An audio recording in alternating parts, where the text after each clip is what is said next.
85 সালের দিকে হবে। জি। আমাদেরকে নিয়ে ঢাকা আসেন। ঢাকার কেরানীগঞ্জে সুবিড্ডা ইউনিয়ন চুনকুটিয়া, ওখানে নয়াবাড়ি বলে, ওইখানে আমার বড় খালা ওইখানে থাকতেন। আমার বড় খালা বাসায় এসে উঠি, পরে আমার বাবার সাথে দেখা করি। এরপরে আমার খালাই বুদ্ধি করে ওইখানে একটা বাসা ভাড়া নিয়ে দেন। তখন হয়তো 200-250 টাকা ভাড়া হবে। ওই ভাড়া বাসায় আমরা থাকতেছি। বাবাও একসময় বড় ধরনের একটা মার খেয়েছে স্বাধীনের পরে। ওইখানে আসার পরে মোটামুটি ওইখানে থাকতেছি। ওই সাংসারিক অবস্থা একই রকম, ওই টানা পড়ানোর অবস্থা, মানে যে ভাই বোন লেখাপড়া করা এটি করা এরকম কোনো অবস্থা সংসারের নাই। কোনো রকম মানে 3 বেলা খাওয়াটাই কষ্টসাধ্য বিষয়। তো এইভাবে ওখানে চলতে চলতে পরে আমার পাশে এক ভাড়াটিয়া ছিল, চাঁদপুর জেলায় বাড়ি, তার স্বামী নেই, তার 3টা ছেলে। 3টা ছেলেই এরা হকারি করে এই ঢাকা ছায়েদাবাদ স্ট্যান্ডে। এরা ফল অথবা হাতে নেওয়া বিভিন্ন জিনিস বিক্রি করে। এটা আপনি যখন বলছেন সে সময় আপনার বয়স কত, মানে ক্লাস 3-তে পড়ার বয়স বা ফোরে পড়েন, 9-10 বছর বয়স তখন? পরে ওই মহিলাই আর কি আমার মায়েরে বললো যে ও তো লেখাপড়া করতেছে না, এমনি ঘুরতেছে, তো আমার ছেলেও তো একটা প্রায় ওর কাছাকাছি বয়স, আমার থেকে একটু বড়, ও তো ওর ভাইদের সাথে যায় স্ট্যান্ডে হকারি করে, ও তো প্রতিদিন 30-40 টাকা উপার্জন করে, তো ওর সাথে দেন 2-4 দিন যাক দেখুক, ও যদি করতে পারে অসুবিধা কি। এই ওই দিন 1 টাকা 50 পয়সা আমার মা আমারে দেয়। এটা নিয়ে ওই ছেলেটার সাথে আমি ছায়েদাবাদ স্ট্যান্ডে আসি, জীবনের প্রথম স্ট্যান্ডে আসি। আসার পরে দেখলাম ওরা এক ধরনের ক্যাপ বিক্রি করে, সাদা, এখানে সাউদি এয়ার লেখা। এই ক্যাপগুলা ডর্জন হিসাবে এরা কিনে আনে ঢাকা সদরঘাট থেকে, এখানে বাসে বাসে এগুলা নিয়ে যায়, যে মনে চায় দেখে পছন্দ হলে দাম দর করে বিক্রি করে। তো প্রথম দিন ওদের সাথে আসা যাওয়া করলাম, দ্বিতীয় দিন ওরা আমারে মাল দিল হাতে, এইভাবে ক্যাপগুলা ঝুলাইয়া, যে বাছে 5টা আঙ্গুলে 5টা ক্যাপ। তারপরে কয়েকদিন করলাম, আস্তে আস্তে দেখা যায় যে হ্যাঁ কিছু টাকা আসে। ক টাকা করে বিক্রি করতেন মনে আছে? আনুমানিক হয়তো 5 টাকা 8 টাকা বিক্রি করতেন, এরকম হবে। আচ্ছা। এরপরে টুকটাক এটা করতে থাকা অবস্থায় আস্তে আস্তে এইটাও ওরকম একটা হলো না। এরপরে মাঝে দিয়ে পোলার চকলেট ওই সময় বের হয়েছিল এরশাদের আমলে, ওই চকলেট কিনা, চকলেট বিক্রি করছি। এরপরে মাফলার, শীতের দিনে মাফলার কেরানীগঞ্জ থেকে কিনা, এগুলাই যে বাসে স্ট্যান্ডে। লেখাপড়া তখন ফুললি অফ? লেখাপড়া একেবারে অফ। আপনার বাকি ভাই বোনরা কি করতো ওই সময়টাতে? বাকি ভাই বোন, আমার বড়টা যেটা আমার বোন, ও 5 পাস করছে, এরপর আর ও পড়তে পারেনি। ও এক সময় ওই ঢাকা সদরঘাটে একটা লোকাল একটা গার্মেন্টসে চাকরি করে আর কি। আচ্ছা। মানে মালপত্র যে প্যাকেট করা এগুলাই করা। আচ্ছা। ভালোই, 2 ভাই বোন একসাথে আসতাম, আবার একসাথে অনেক সময় যেতাম, বা অনেক সময় আমি ওদের সাথে যেতাম, কারণ আমার তো যেতে যেতে অনেক রাত হইতো। ওই সময় রাত্র 10:30-11টা বাজতো, যখন কেরানীগঞ্জে কোনো বিদ্যুৎ ছিল না, গ্যাস ছিল না, কোনো রাস্তাঘাট কিছু ছিল না, যা ছিল কাঁচা রাস্তা। ওই সময় রাত্র যাইতে যেতে আমার মিনিমাম, মানে কি ঢাকায় করে কেরানীগঞ্জে চলে যেতেন? জি, ঢাকা করে প্রতিদিন আসতাম এবং প্রতিদিন যাইতাম কেরানীগঞ্জ। এইভাবে করতে পরে এইভাবে চলে না, টুকটাক কিছু ইনকাম আদি হয়। এরপরে আমি সিদ্ধান্ত নিলাম, ওই আমার সাথে কিছু ছেলে ঢাকা পাটুয়াটলি স্পেয়ার পার্টসের যে মার্কেট, আগে রেডিও টেলিভিশন এগুলোর যে খুচরা যন্ত্রাংশ বিক্রি হতো, ওইখানে ওরা চাকরি করে, এবং দেখি ওদের সাথে ওরা ওইখানে চাকরিতে মোটামুটি ভালো আছে, যেহেতু ওরা মালিকগুলা ব্যবসায়ী ভালো, ইসলামপুরে বা পাটুয়াটলির ব্যবসায়ী। তো ওদেরকে জিজ্ঞেস করলাম যে ওরা কীরকম। ওরা বলে যে এরকম 400-500 টাকা বেতন দেয়, প্রতিদিন 10-20 টাকা খাবারের জন্য দেয়, এবং ব্যবসায়ী মানুষ তো কিছু হাদিয়া বকশিশ সেগুলা দেয়, আর পর্যাপ্ত খাওয়াও যায়, নাস্তা, দুপুরে লাঞ্চের সময় লাঞ্চ নিয়ে যেতে হয়, তারপরে তারা ও খাওয়ায়, বাচ্চা মানুষ তো আদর করে। তো ওদেরটা দেখে আগে যেটা বলে পিচ্চি, আগে দোকানে সব দোকানেই আগে পিচ্চি রাখতো এক সময়। এদের খুব সামান্য বেতন ছিল, 300-500 এরকম টাকা, আর বাচ্চা মানুষ, ওদের জন্য এটাই অনেক কিছু। ওরা পুরো টাকাটাই নিয়ে বাবা মার হাতে দিতে পারতো। আমি ওদের সাথে ঢাকা পাটুয়াটলি রসনারা মার্কেট, যেখানে আগে এই রেকর্ডিংয়ের জন্য ক্যাসেটের বাংলাদেশের ভিতরে সবচেয়ে বিখ্যাত মার্কেট ছিল, ওইখানে আমি একটা দোকানে, স্পেয়ার পার্টসের দোকানে লাগি। সম্ভবত 400 বা সর্বোচ্চ 500 টাকা বেতন হবে, এরকম। ওইখানে কয়েক বছর করার পরে আমার আগে খুব কিছু একটা নতুন করা বা একটু ভালোর দিকে যাওয়া, একটা উপার্জনের দিকে যাওয়া, সাকসেস হওয়ার দিকে, মানে একটা এরকম আমার একটা মাথার ভিতরে সবসময় কাজ করতো। ওইটা করে দেখলাম যে বেতন আমার মনে হয় সম্ভবত 800 টাকা পর্যন্ত উঠছে কয়েক বছর কইরা। এর বেশি ওইখানে খুব একটা দেয় না, আবার বেশি দিলে একটু লেখাপড়া জানলে, মেমো চালান এগুলো করতে পারলে, এমনি দোকানে পুরা মাল সব কাস্টমার আসলে তারা লিস্ট করে মেমো করে দেয়, এগুলো সব নামায় প্যাকেট করতে পারি। আচ্ছা, পারি, এগুলো কার্টন করতে পারি, কিন্তু যে লিখা একটা চালান করা, মেমো করা, এটা পারি না। আপনি সংখ্যায় লিখতে পারি, কিন্তু সংখ্যায় লিখলে তো পাশাপাশি কথায় লিখতে হবে, ওটা পারি না। যে কারণে আর আমি যে একটু ভালো লেভেলে যাইবো 1-1.5 টাকা বেতন, এটাও হওয়া সম্ভব না। পরে ওইখানে চিন্তা করলাম, তখন এই যে বাংলাদেশে যে অ্যাম্পলিফায়ার বাইর হয়, ডেকসেট, এগুলা বানায় ওইখানে বিক্রি করে। তো আমি যেহেতু এখানে পার্সের দোকানে চাকরি করি, আমি এগুলো মোটামুটি বুঝি। আমি চাকরি ছেড়ে দিলাম, ছেড়ে দিয়ে এগুলা নিজে বাসায় বানায়া ওই মার্কেটে হোলসেল বিক্রি করতাম। 2-4-5টা আর কি দোকানে দোকানে দিলে দেখি যে না, এটাও ওইরকম লাভজনকও না, আর লাভজনক করতে হলে বড় করে অনেক বিশাল করে করতে হয়, আর এগুলো প্রচুর টাকা বাকি রাখতে হয়, আর এরা টাকা পয়সা ঠিক মতো দেয় না। মোটামুটি এটাও বেশ কয়েক বছর করলাম। এরপরে সম্ভবত 91 সালের দিকে প্রথম আমার একটু ভালোর দিকে যাওয়া, মানে আমার বড় মামা নুরুল ইসলাম গুলিস্তানে, তার আগে কিন্তু হকার্স মার্কেট গুলিস্তানে প্যান্টের জন্য বা কাপড়ের জন্য ওই সময়ের মানুষের জন্য খুব গ্রহণযোগ্য একটা স্থান ছিল। ওইখানে কম টাকায় বিদেশি বিভিন্ন গাইডের, তখন পুরাতন বঙ্গবাজার। আচ্ছা, তো আমার বড় মামার ওইখানে দোকান ছিল। দোকান থাকলেও আমার বড় মামা একটু মাজারপন্থী মানুষ, তার দোকানের প্রতি অমন একটা আগ্রহ নাই। সে আর কি এই পীর ফকিরি এগুলো নিয়ে খুব থাকে। তো আমার মামা একদিন আমার বাসায় আসলো, আমি তখন একটু বেকার অবস্থায়। পরে মা বললো মামার কাছে যে ওরে আপনি কোনো একটা দোকানে বা কোনো একটা দোকানে লাগায় লুগায় দেন। তখন আমার কাছে 25,000 টাকা ক্যাশ ছিল। এই যে কাজকাম করছি, ঠিক করছি, কিছু টাকা জমায়া আমি, আমার কাছে 25,000 টাকা। পরে মাই বললো মামারে যে আপনি ওর টাকাটাও রাখেন, ওরে একটা করে দেন। পরে টাকাটা মামার হাতে দিয়ে মামা দোকানে আমারে উঠায়। গুলিস্তানের সিনেমা হলের পিছনে যে মার্কেটটা, এটা হকার্স মার্কেট ছিল তখন, ওইখানে মামার দোকানে উঠাইলে মামার দোকানে আমি একটা ভালো সুযোগ পেয়েছি কি, যেহেতু মামা দোকানে নিয়মিত থাকে না, একটা দায়িত্ব নেওয়ার রকম, তাড়াতাড়ি কাজ শেখার রকম।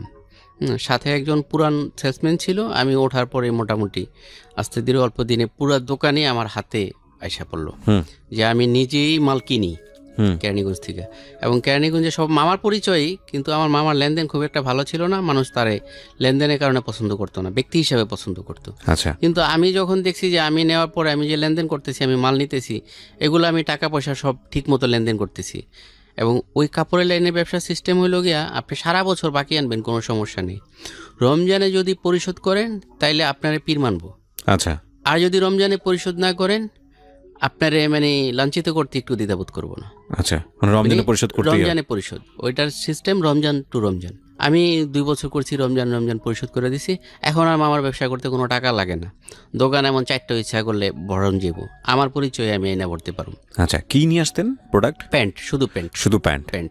আচ্ছা, আমি বেচা কিনা করতেছি। মামার ওখানে শুরুতে 800 টাকা বেতনে ঢুকছি, পরে মামা আস্তে আস্তে মনে হয় ভালোই বাড়ায় দিছে। ওই কেরানীগঞ্জ থেকে সকালে আসতাম, চাবি আমার কাছে থাকতো, আমি এখানে এসে দোকান খুলতাম, দোকান সাজাইতাম, দোকান করতাম। আরেকজন লোক ছিল পুরান সেলসম্যান, তারা তো এত সকাল আসে না, তারা একটু দেরি করে আসে, খুব ভালোই চলতেছিল। এরপরে বঙ্গবাজার পড়লো, আগুন লাগলো 1 বছর, কত সালে আমার খেয়াল নেই। যখন বঙ্গবাজার আগুন লাগলো, ওইবার তো বঙ্গবাজার যেহেতু পুড়ে গেছে, এইটা খুব জমে গেল, মানে প্রতিদিন চাঁদরাত। আচ্ছা, চাঁদরাতের বেচে কিনা প্রতিদিন হয়, মানে বিক্রি অনেক বেড়ে গেল, 10 গুণ বেড়ে গেছে এত।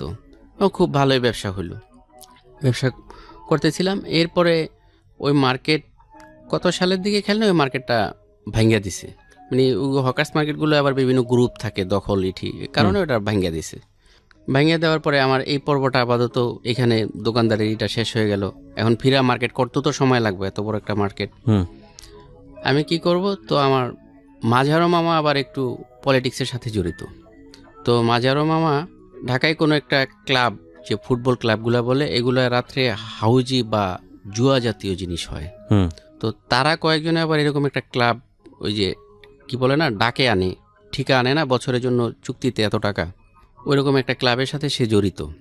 পরে মামা বলল যে ক্লাবে ডিউটি করবি নি। তো আমি চিন্তা করলাম ঠিক আছে যাই, খুব একটা নামি দামি ফুটবল ক্লাব। ওই ক্লাবে আমি গেলাম, জয়েন করলাম। জয়েন করার পরে ওইখানে যাওয়ার পরে দেখলাম যে এটা একটা অন্য দুনিয়া। আমার কাজ হলো কি ওইখানে সিগারেট, বাংলা পাইপ, গুডলিফ, বেনসন আর ছোট ছোট মদের বোতল 1 সেপ বা 2 সেপ হবে, এগুলো অনেক অসংখ্য আসে। এগুলো ওইখানে যারা খেলতে আসে ক্লায়েন্টদের দেওয়া হয়। আমার কাজ হলো এটা হিসাব করা যে কত প্যাকেট বা কত কার্টন আসলো এবং কত কার্টন গেল। এখন গেলে একটা হলো ক্লায়েন্টের কার্ড থাকে, তারা কার্ড দেখালে দিয়ে দিতে হয়, আরেকটা কোনটা কার রেফারেন্সে দেওয়া হলো এটা লেখা রাখতে হয়। এখন বর্ণনা লিখতে তো আমি পারি না।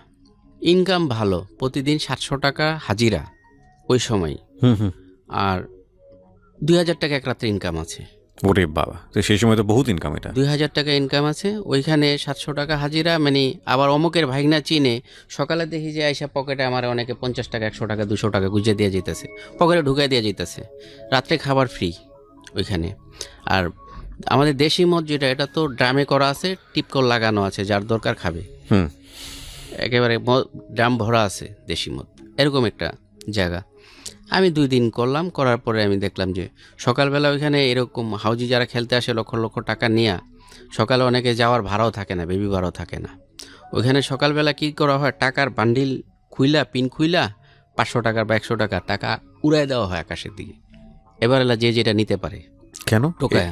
এটা হলো অনেকে রাত্রে খেলতে আইসা সর্বশান্ত। আচ্ছা, এই উড়াইটা কে দেয়? বেবি ভাড়া দেওয়া যাবে জি। এই উড়াইটা কে দিল? ওই ক্লাবের পক্ষ থেকে একজন টাকা উড়াই দেয় এখান থেকে, যে 500, 1000, 2000 যে নিতে পারে। হ্যাঁ, এরকম সকালে। মানে এগুলো আমি লিখতে পারবো না, আর এটা আমার পছন্দ হলো না এই কাজটা। আর রাত্রি জায়গা আমার পক্ষে সম্ভব না। ওই কাজ হলো গিয়ে আপনি মাগরিবের পর থেকে ডিউটি শুরু, হয়তো 5টা বাজে ওইখানে যাইতে হয়, ডিউটি শুরু আপনার ফজরের আজানের আগ পর্যন্ত ডিউটি। শুধু এগুলো আপনাকে লিখে রাখতে হতো? 2 দিন করার পরে আমার আর এটা ভালো লাগলো না। পরে আমি যা চাকরিতে লাগলাম, ওই অন্য একটা মার্কেটে চাকরিতে লাগলাম। 120 টাকা রোজ দৈনিক হাজিরা, মাসিক বেতন না। আর 10 টাকা বা 20 টাকা টিফিনের জন্য এই প্যান্টের দোকানি। ওইখানে করলাম মোটামুটি বেশ কিছুদিন করলাম। বেশ কিছুদিন করার পরে আস্তে আস্তে বেতন মনে হয় কিছু একটু বাড়লো। এরপরে একদিন ওই দোকান থেকে আমি চাকরি ছেড়ে দিলাম। হলো ওইখানে আমি ওই বয়সে আমি খুব ভালো দোকানদার ছিলাম, মোটামুটি আমার চেয়ে অনেক পুরান বা অনেকেই যারা। কারণ তখন তো এইসব কথা হলো সত্য মিথ্যা কথা বলতে হয়, একটু বাড়তি কথা বলতে হয় কাস্টমারের সন্তুষ্ট করার জন্য। কারণ ওইখানে মুখ বুঝা থাকলে আর হকালালি কথা বললে কাপড়ের ব্যবসা চলে না। আমি ভালো দোকানদার ছিলাম। ওই দোকান থেকে চাকরি ছিলাম। ওই মহাজন একদিন আমারে তার ছেলের সহ বললো যে একটু ঘুরে আসতে, ঢাকার বাইরে যাও, ঘোরার কথা বলছে, সত্য কথা বলেনি। পরে আমার ওই শীতে মাল বিক্রি পরে যে কোটগুলা থাকে, ওয়েস্টেজ কোটগুলো আর কি, এগুলা চলার মতো না, এগুলা দিয়া বরিশাল চরমনাই ময়দানে পাঠায় বিক্রি করার জন্য। এগুলো নামমাত্র 50 টাকা, 60 টাকা, 100 টাকা, যে যা কয়, মানে এগুলো বেচে আসার জন্য।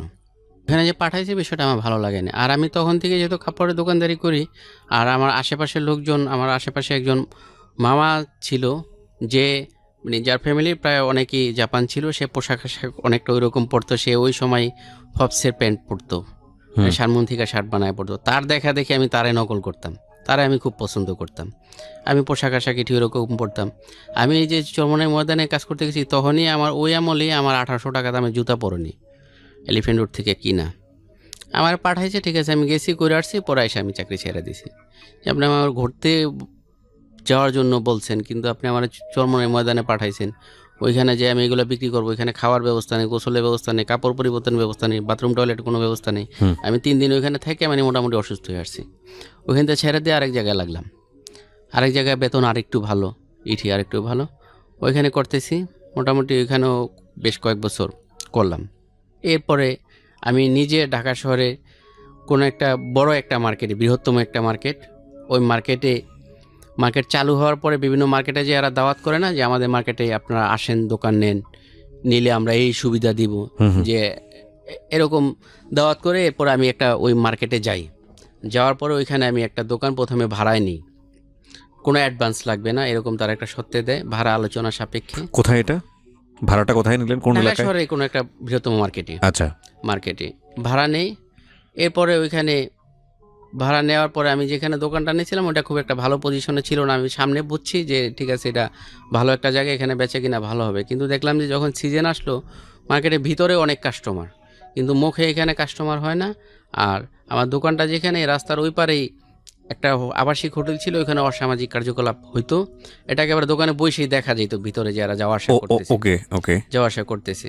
তো আমি দেখলাম যে না, এখানে পরিবেশটা ভালো না, আমি এটা পাল্টায় একটু অন্য সাইডে দোকান নিই।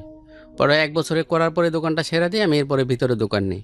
এরপর আস্তে আস্তে আমার আর পিছনে ফিরে তাকানোর কোনো নেই। এখন আমার মানে নিজের একটা দোকান হলো আপনার জীবনে, নিজের একটা দোকান হলো। কত সালে এটা?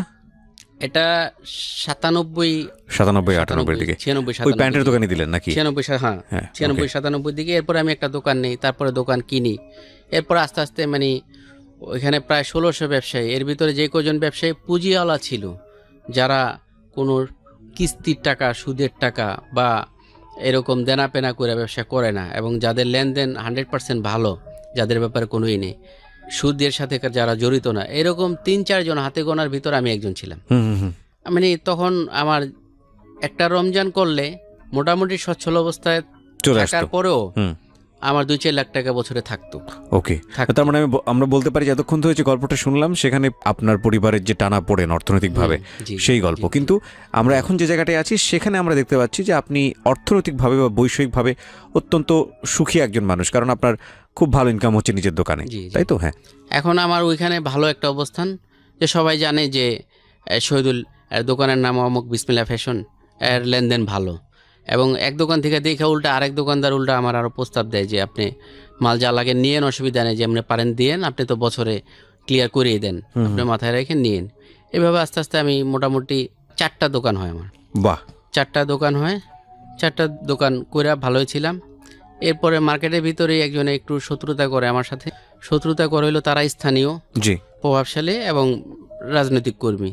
শত্রুতা করে হইলো যে আমরা এলাকার পোলা, আমরা ব্যবসা করতে পারি না, আর তোরা দেশে তো নাই ব্যবসা করে যাস, যে এইখানে এই আইটেমটা চলবে না, এই আইটেমটা করতে হলে এই মার্কেটে অন্য একটা সাইড, যে সাইডটা ভালো না ওই সাইডে দোকান নিতে হবে। শত্রুতামূলক তাদের সাথে আমি পারি না, যাই হোক আমি ওই সাইডে দোকান নেই, ওই সাইডেও করে টুকটাক মোটামুটি চলতেছে। 4টা দোকান দিলেন, 4টাতেই প্যান্ট বিক্রি করেন? প্যান্ট, 4টাই প্যান্ট। আচ্ছা, কি পরিমাণ লাভ থাকতো আমার বছরে? মোটামুটি ভালোভাবে, আমি ওই সময় মাসের কথা জানতে চাচ্ছি প্রথমে। ওইখানে মাসের কোনো মানে আমাদের হিসাব হতো না, আমাদের হিসাব বছরে, রমজান টু রমজান। আচ্ছা, কর্মচারীর বেতন? কর্মচারীর বেতন আমাদের ওইখানে সবই হাজিরা সিস্টেমই। আচ্ছা, ওই মাসিক না, হাজিরা সিস্টেমে এক একজন 250 থেকে 400 টাকা পর্যন্ত, 250 থেকে 500 পর্যন্ত আছে, কিন্তু রমজানে বোনাস ওই 500 টাকা হিসাবে যা আসে। আপনার যে 4টা দোকান ছিল, 4টা দোকানে আপনি কর্মচারীও নিয়োগ দিলেন, তাই না? সেজন্যই জিজ্ঞেস করছি। জি বলুন। তারপর ওই রমজানে বোনাস ফুল, কোরবানিতে হাফ, এইভাবে দিয়া ব্যবসা বাণিজ্য করে মোটামুটি আমি চলতেছিলাম, ভালোভাবে চলতেছিলাম। তারপরে আমার বিয়ের যে বিষয়টা আসে, বিয়ের ব্যাপারে আমি একটু আগ্রহী হই, যেহেতু ওই খালাতো বোনের বিষয়টা শেষ হয়ে যায়। এরপরে বিয়ের বিষয়টা আগ্রহী হই, তখন আমি আমার মুরব্বী যারা তাদেরকে জানাই। তখন আমার মা একটা বলা যায় একটু ভুলই, তখন চিন্তা করে যে ও কাজকাম করে, ওর বা সংসার চালায়, যদি ওরে এখন বিয়ে করায় দেই তাহলে যদি হইতে পারে যে ও পর হয়ে যাবে, এরকম কিছু একটা, হয়তো সংসার আরেকজনের হাতে চলে যাবে তখন। আর আমরা এখন পর্যন্ত ওরকম সচ্ছল যে খুব একেবারে বড় ধরনের তা না, মোটামুটি ভালো আছি, যে সে একটু বিয়ের ব্যাপারে একটু অনাগ্রহী ছিল। পরে আস্তে আস্তে আমি বিভিন্নভাবে জানানোর পরে এরপরে তারা একটু আগ্রহী হয়, কিন্তু মনের ঠিকা না। আমি আবার জানাই এই কারণে, আমি যে ব্যবসা বাণিজ্য করতে যাই, আবার আমার আস্তে আস্তে কিছু বন্ধু বান্ধবের সাথে পরিচয় হয়, সম্পর্ক হয়, যারা উশৃঙ্খল টাইপের, যারা ফ্যান্সি ডিল, এদের সঙ্গে আপনার পরিচয় হওয়া শুরু হলো। হ্যাঁ, এদের সাথে আমার ঘনিষ্ঠতা একেবারে খুবই ঘনিষ্ঠ, কিন্তু এরা আমার খুবই ভালো জানতো, খুবই করতো। আর আমি খুব পোংটা টাইপের ছিলাম, খুব দুষ্ট কথাবার্তা বলতাম, খুব জমায় রাখতাম। বন্ধু বান্ধব যারা ছিল সবাই আমার খুব পছন্দ করতো, কিন্তু আমি কোনো নেশা পানি কিছু করতাম না। আমি বেশি হলে চা আর ওই অগর থেকে হয়তো সিগারেট 2-1 টান দিতাম। এইটাও ওরা আমারই দিত যে তুই টান দেখি, কারণ আমি টানতে পারতাম না, এটা ওরা বুঝতো, এটা ওরা একটু মজা করতো। আস্তে আস্তে ওদের সাথে চলাফেরা করতে করতে ওরা খুবই এরকম উশৃঙ্খল টাইপের। ওরা একটাতে দেখা গেছে 10-20 হাজার টাকা খরচ করে ফেলায়, এগুলো টাকাও ওদের ওই রকম পথেই ইনকাম করা টাকা। তো একদিন ওদের সাথে থাকা অবস্থায় আমার সাথে একটা ছেলে এক দোকানে দাঁড়ানো ছিল, ওরা হয়তো আগের দিন কোনো একটা ক্রাইম করছে, ওই ছেলে কোনো ক্রাইমের সাথে যুক্ত না, একেবারে বিনা অপরাধে ও চাকরি করে একটা দোকানে। পুলিশে ওদেরকে ধরার জন্যই করে, ওদের সাথে ওই ছেলেটারও ধরে নিয়ে যায়। ওই ছেলে যে অপরাধী না, এটা প্রমাণ হইয়া ওর আস্তে আস্তে 2 বছর লেগে যায়। জি। তখন আমি চিন্তা করলাম এদের সাথে আমার এত ঘনিষ্ঠতা, প্রতিদিন এদের সাথে আমি সময় ব্যয় করি, তো আমি অপরাধ না করে তো যে কোনো সময় ফাঁসে যেতে পারি। কারণ এদের সাথে গাড়িতে করে আমি বিভিন্ন জায়গায়, যে বনানীতে, কাকলিতে, বিভিন্ন জায়গায়, যেরকম বিভিন্ন আবাসিক হোটেলে, বিভিন্ন বাড়িতে, ফ্ল্যাটে, বা ওরা যেই সব অপকর্ম করে ওদের সাথে আমি যাওয়া আসা করি। আমি কোনো অপরাধ করি না, ঠিক আছে, কিন্তু যে কোনো সময় তো আমি ওই ছেলের মতো ফাঁসে যেতে পারি। কারণ ওই ছেলে জানেও না যে ওরা আগের দিন একটা ক্রাইম করছে। ও শুধু শুধু ওদের সাথে একটা দোকানের সামনে দাঁড়ায় ছিল, পুলিশের রেড দিয়েছে, ধরে নিয়ে গেছে। ও বিনা অপরাধ, কোনো অপরাধ করেনি। ও যে অপরাধ করেনি এটা প্রমাণ হয়ে আসতে 2 বছর সময় লাগে। আমি চিন্তা করলাম ওদের সঙ্গ ছাড়া দরকার না আমি। আর যেহেতু ওরা এগুলো কইরা ওদের ইনকাম আছে, আর আমার তো এগুলো করার কোনো করি না, বা আমি ব্যবসায়ী মানুষ, আমি ওদের সাথে সময় কাটানোর দরকার নেই। ওদের থেকে আস্তে আস্তে সরে আসি। এরপরে বিয়ের ব্যাপার যখন আমি বলি, মা উপরে বললো, ভিতরে একটু অনাগ্রহী ছিল। 2-1টা মেয়ে দেখাইছে দেশে নিয়ে, কিন্তু তারা এটা মনে থেকে দেখায়নি। তো তাদের ওই সময় উচিত ছিল আর কি, এটা গার্ডিয়ান হিসাবে সব গার্ডিয়ানেরই, যখন ছেলে বা মেয়ে বিবাহ উপযুক্ত হয়, তার মন মানসিকতা বা তার চাহিদাগুলো দেখা, যেহেতু আমার তখন স্ত্রী চালানোর শারীরিক এবং আর্থিক দোনো ক্ষমতাই আছে, এবং তারও খেয়াল করা উচিত যে আমি আস্তে আস্তে খারাপ ছেলেবেলেদের সাথে মিশতেছি, যারা এলাকায় তারা ব্যবহার আচার ভালো, কিন্তু তারা ভিতরে অনেক ভয়ঙ্কর, যে কোনো সময় একটা বিপদে পড়তে পারে। তারা আমার বিয়ের ব্যাপারে উৎসাহী হয় না, আগ্রহ দেখায় না, 2-3 জায়গায় এরকমই করে। পরে আমি নিজের পরিচয়ে আমি বিয়ের চেষ্টা করি। আমি 2-1 জায়গায় মেয়ে দেখি নিজে। একদিন এক জায়গায় আমার এক বন্ধু, ওর বোন দেখি, ওরাই আমি প্রস্তাব করি যে তোর বোনে যে ও যে ওরে আমার কাছে বিয়ে দিবি কিনা। ও বলে যে ভালো কথা, তুই যদি বিয়ে করস, তুই তো পাত্র হিসাবে গ্রহণযোগ্য, খারাপ না, তুই প্রস্তাব দে, যদি রাজি থাকে আলহামদুলিল্লাহ, আমার জিগেলে আমি তোর পক্ষেই সাপোর্ট দিব। তখন আপনার আয় রোজগার তো ভালো, তখন মোটামুটি আয় রোজগার ভালো, এবং আমি তো তখন জীবনটা খুব সুন্দর। আর যেটাই আমি হাত দিই ওইটাই সাকসেস, যেটাই হাত দিই ওইটাই আমার আর্নিং হয়, ওইটাই আমি সফল হই। এইভাবে পরে ওদের বাড়িতে যাই, ঢাকা ধনিয়া ওদের বাড়িতে যাই, এবং বাড়িতে যাই এটাও একটা, সবাই এটা পারে না এরকম সাহস দেখাইতে। আমি ওদের ঘরে যাই ওর মার্কেটে সালাম দেই, ওর মায় আমার চিনে, তারপর পরিচয় দেওয়ার পর ওর মায়ের ওই দিনই একেবারে সরাসরি প্রস্তাব দেয় যে আন্টি, আমি আপনার মেয়ে এনাম, ওরা আমি বিয়ে করতে চাই। আপনি ডিরেক্টলি বলেন? আচ্ছা, বিয়ে করতে চাই, একেবারে পুরো আমি বিস্তারিত ভাঙ্গা বলি যে আপনি কি বলেন। পরে এবং আমি ওইখানে একটা পাগলামি করছি, আমি বলছি যে আপনি যদি রাজি হন তাহলে আজকেই আমি আংটি পরানো বা যা বলেন সবকিছু আমি এখনই করে যাব, কালকে বিয়ে। পরে মহিলা খুব ভদ্র, আমার চিনে, আমার সম্বন্ধে তার ধারণা ভালো। সে বলে যে ঠিক আছে, আমি কালকে একটু, তারা ঢাকাইয়া, যে কালকে একটু আমি আমার আত্মীয় স্বজন যারা আছে সবার সাথে একটু বুঝি দেখি, তুমি আমার 2-1 দিন সময় দাও। পরে আমি বললাম যে আন্টি ঠিক আছে, সময় আমি দিলাম 1 দিন বা 2 দিন, কিন্তু প্রস্তাব ওকে আমি ওই সময় ওই মুহূর্তে আমি 1 মণ বনফুলের থেকে মিষ্টি কিনে ওই বাড়িতে দিয়ে আসি। আচ্ছা। আবার ঢাকার সিস্টেম হলো, বিয়ের খবর দিতে হলে মিষ্টি দিতে হয়। 1 মণ বনফুলের থেকে মিষ্টি আমার একটা বন্ধুরে দিয়ে আনাই ওই বাড়িতে দিয়ে আসি। কিন্তু দিয়ে আসলে কি হবে, এইখানে আবার একটু সমস্যা হয়ে যায়। যে মেয়ের আমি বিয়ের প্রস্তাব দিই, ওই মেয়েরও আরেকজনের সাথে সম্পর্ক আছে। এই মেয়ে তো এখন কান্নাকাটি করে একেবারে অস্থির, আর দেখতেছে মেয়ে আজকে, আমার কথা এই মুহূর্তে বিয়ের সবকিছু চূড়ান্ত হয়ে যাবে, কালকে বিয়ে। আমি অলরেডি মিষ্টি 1 মণ আনাইছি। মেয়ে কান্নাকাটি করতেছে, মেয়ে আমার এখানে আসছে, সামনে দাঁড়াইছে, দিছি এক ধমক, এই যাও তুমি, কথা হইতাছে, মুরব্বীরা তুমি যাও। এখন এই মেয়ে ওখানে গেলে আবার ভেজাল লাগে, ওর একটা খালাতো বোন থাকে, ও ওইখানে পুরা ঝগড়া কাজিয়া লাগাই দেয় 2 বোনে মিলে। ও বলে যে ওর সাথে আমার সম্পর্ক আছে, আমার সাথে তার সম্পর্ক আছে। ওই মেয়েরই আপন খালাতো বোন, আসলে ওর সাথে আমার কোনো সম্পর্ক নেই। পরের দিন তো পুরা গোলমেলে লাগিয়ে যাওয়ার পরে এটা ওর মামা, ওই মেয়ের মামা আমারে বলে যে শহীদুল, এই বিষয় তো এটা না হয় ভালো।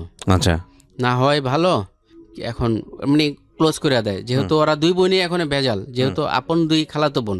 ও বলতেছে ওর সাথে তোমার সম্পর্ক আছে, সম্পর্ক নাই এটা সবাই জানে, কিন্তু ও তো প্রমাণ করার জন্য হাতে রক্তাক্তও করছে। এখন তুমি এটা প্রস্তাব ফিরিয়ে নাও, যা গেছে গা, কিন্তু মিষ্টি ফিরিয়ে নিতে হইব। ওদের আবার সিস্টেম, মিষ্টি ফিরিয়ে নিতে হবে। যাই হোক, এই মিষ্টি এনে রাত্রে আমি রাস্তায় মানুষের প্যাকেট ধইরা দিয়ে দিছি, ওইটাও হইল না। এরপরে আমি বিয়ের জন্য মেয়ে দেখি ঢাকার নারায়ণগঞ্জে সিদ্ধিরগঞ্জ থানা, তখন যে জুট মিল ছিল, এই জুট মিল এলাকায়, তাদের দেশের বাড়ি বিক্রমপুর লোহজং থানায়, এখানে তারা বসবাস করে নানা বাড়িতে। দেখি আমার দোকানে যে ম্যানেজার ছিল, আমার ম্যানেজারের বন্ধুর শালার শালি। আচ্ছা। শালি, ওই আমার যে ম্যানেজারের বন্ধু আমার দোকানে আসা যাওয়া করতো, তখন সে শুনে যে আমি বিয়ের ব্যাপারেই করতেছি, তখন সে বলে যে শহীদ ভাই আপনি বিয়ে করবেন তো? তো আমার কাছে তো মেয়ে আছে, আমার এমন আমার শালার একটা শালি আছে, তো চলেন, আমি তো এখানে মুরব্বী বা গার্ডিয়ান, আমি আপনার একদিন আসেন আমাদের বাড়িতে, আমি ঘুরায় ফিরে সব দেখায় দুখায় নিব। আমি এই সিদ্ধিরগঞ্জ এলাকায় আসি, আসার পরে মেয়ে দেখি, এখন আমি বিয়ের ব্যাপারে আগ্রহী হই। এরপরে আমি ওই দিন দেখে কথা দিয়ে আসি যে পরের সপ্তাহে আমার মামা বা আমার গার্ডিয়ানরা যাবে। জি। সবাই যায়, যাওয়ার পরে তার আংটি পরে আসে। 2002 সালে মে 3 তারিখে বিয়ে হয়। আচ্ছা। বিয়ে হওয়ার পরে আমার স্ত্রীর সাথেও আমার প্রথম থেকে খুব একটা বনিবনা হইতেছিল না। তার দিনে তার সম্পর্ক খুবই ভালো, সে খুবই পর্দানসীন, ধার্মিক, স্বামী ভক্ত, মানে একটা যতগুলা ভালো গুণ থাকে সবই তার আছে। কিন্তু তার সমস্যা হতো রাত্রে তার কাছে গেলে সে আপত্তি করত। আচ্ছা। এবং তখন যে একটা আন্তরিক অবস্থা, এটা সে হতো না। আচ্ছা, তো এটার পিছনে কোনো কারণ থাকতে পারে, আপনি কখনো ফাইন্ড আউট করেছেন ওই সময়টাতে? তারপরে এরা খুব ভাবে জিজ্ঞেস করি, কোনোই নেই, আসলে কোনো কারণ ছিল না। এটা তার মানে একটা মানসিক একটা ভয় বা কোনো একটা কিছু। ওকে। সে এইভাবে বেশ কিছুদিন যায়, আস্তে আস্তে মানে আমিও কিছু খারাপ আচরণ শুরু করি, এরপরও কোনো কিছুই হয় না। পরে আস্তে আস্তে আমি তবলিগে যাই। আচ্ছা। তবলিগে যাই, এর ভিতরে আমি তো 96 সালে থেকে আমি মোটামুটি চেষ্টা করি নামাজ দিনের উপর চলতে। তখন থেকে আমি দাঁড়িয়ে রাখছি। আচ্ছা। আমি তবলিগে যাই, তো তবলিগে যাওয়ার পরে আমি ওখানে এক মুরব্বী থেকে একটা কথা শুনি যে প্রত্যেকটা মানুষের ভিতরে কিছু ভালো গুণ, কিছু খারাপ গুণ থাকে। জি।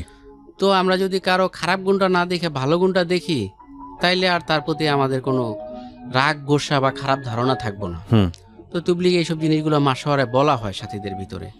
তো এই কথাটা আমার খুব মনে ধরে যে আসলে আমার বিবির আমি এই জিনিসটা দেখতেছি ও খারাপ, বাকি তো আরো খারাপ, কিন্তু ভালো বাকি গুণ তো আছে। 100টা গুণ ভালো। এবং দিনে মানে আমাদের দেখলে একজন হিংসা করবো যে এরা স্বামী স্ত্রী এত ভালো, এত মহব্বত, এত সুন্দর। আর আমারও একটা ছিল, আমি রাত্রে যে ঝগড়া খাই, যেমন কি রাত্রে যদি তারে শারীরিকভাবে আঘাত করলে, পরের দিন সকালে আমি উঠে আমার নাস্তাটা ঠিক মতো রেডি পেতাম। এবং পরের দিন সকালে আমি বাইরে বের হওয়ার সময় তারা আমি ধইরা আমি প্রথমে সরি বলতাম যে কালকে রাত্রে আমি তোমার সাথে যে আচরণ করছি এই জন্য আমি দুঃখিত, আল্লাহর রাস্তায় আমার মাফ করো। আচ্ছা। আমি নিয়মিত যেদিন আমি কোনো রকম তার সাথে মনোমালিন্য হইতো, পরের দিন আমি এই কথা বইলা ঘরে থেকে বের হইতাম। ওকে।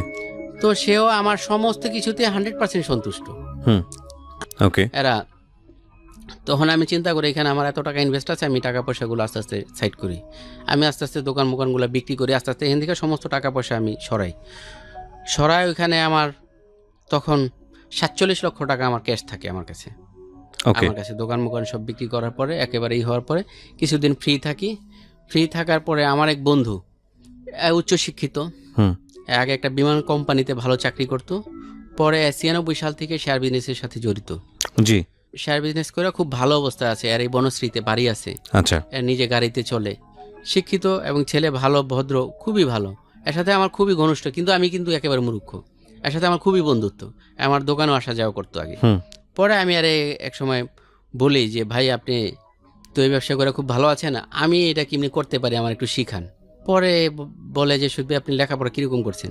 আমি বলি যে ভাই আমার জিরো, কোনো লেখাপড়া নেই, খালি সই করতে পারি। বলে যে এটা তো লেখাপড়া লাগে। হ্যাঁ, লেখাপড়া ছাড়াও করা যায় সেকেন্ডারি মার্কেটে, কিন্তু এটা তো অনেক রিস্ক শেয়ার বাজারে। এটা তো অনেক। কত সালের ঘটনা এটা? এটা 2006-এর শুরুতে। 2006-এর শুরুতে যে এটা তো অনেক রিস্ক, আপনি করবেন ঠিক আছে, আপনি এক কাজ করেন, আপনি যদি অলস টাকা থাকে আপনি সামান্য কিছু টাকা এখানে ইনভেস্ট করতে পারেন। ওকে। প্রথমে আমি 70,000 টাকা দিয়ে ওইখানে একটা বিও অ্যাকাউন্ট করি, সেকেন্ডারি বিও অ্যাকাউন্ট করে ওখানে আমি কিছু শেয়ার কিনার পরে ওইখানে কয়েকদিনের ভিতরে দেখি ওইখানে মোটামুটি 5-7 হাজার টাকা লাভ হয়েছে। আচ্ছা।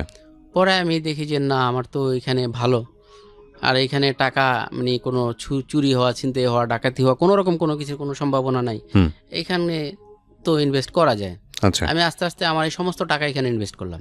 ওকে। 2006 সালের দিকে আমি কিনা বেচা করতেছি। আর আগে ওই বাজারটা ছিল কি, আগে খুব একটা বাড়তো না, খুব একটা কমতো না। মানুষ একেবারে এক বছরে মানে কোটিপতি এরকমও না, আবার এক বছরে জিরো এরকমও না। বাজারটা আপ ডাউন কম করতো। কিছু কিছু কোম্পানি, যাদের কোম্পানির ফিউচার ভালো ছিল, হয়তো ওইগুলা যারা স্টাডি করতে পারতো ওইগুলা বাড়তো। পাশাপাশি দেখা দেখি আমাদের মতো যারা মূর্খ, হ্যাঁ, তারা গুজব যেটা ওইখানে বলে কি বলে রিউমার, এই রিউমার তারা নিউজ খুঁজতো, বন্ধুবান্ধবের থেকে পরিচিতদের থেকে নিউজ নিয়ে ইনভেস্ট করতো, তারা ইনভেস্ট করে প্রফিট করতো। কিন্তু তখন ওই রকম আপ ডাউন করতো না, জি। একেবারে যে আজকে কিনলে কালকে 50%। কত টাকা ইনভেস্ট করলেন আপনি আমার প্রথম বছর? 47 লক্ষ, পুরো এটাকে ওখানে ইনভেস্ট করি। হুম।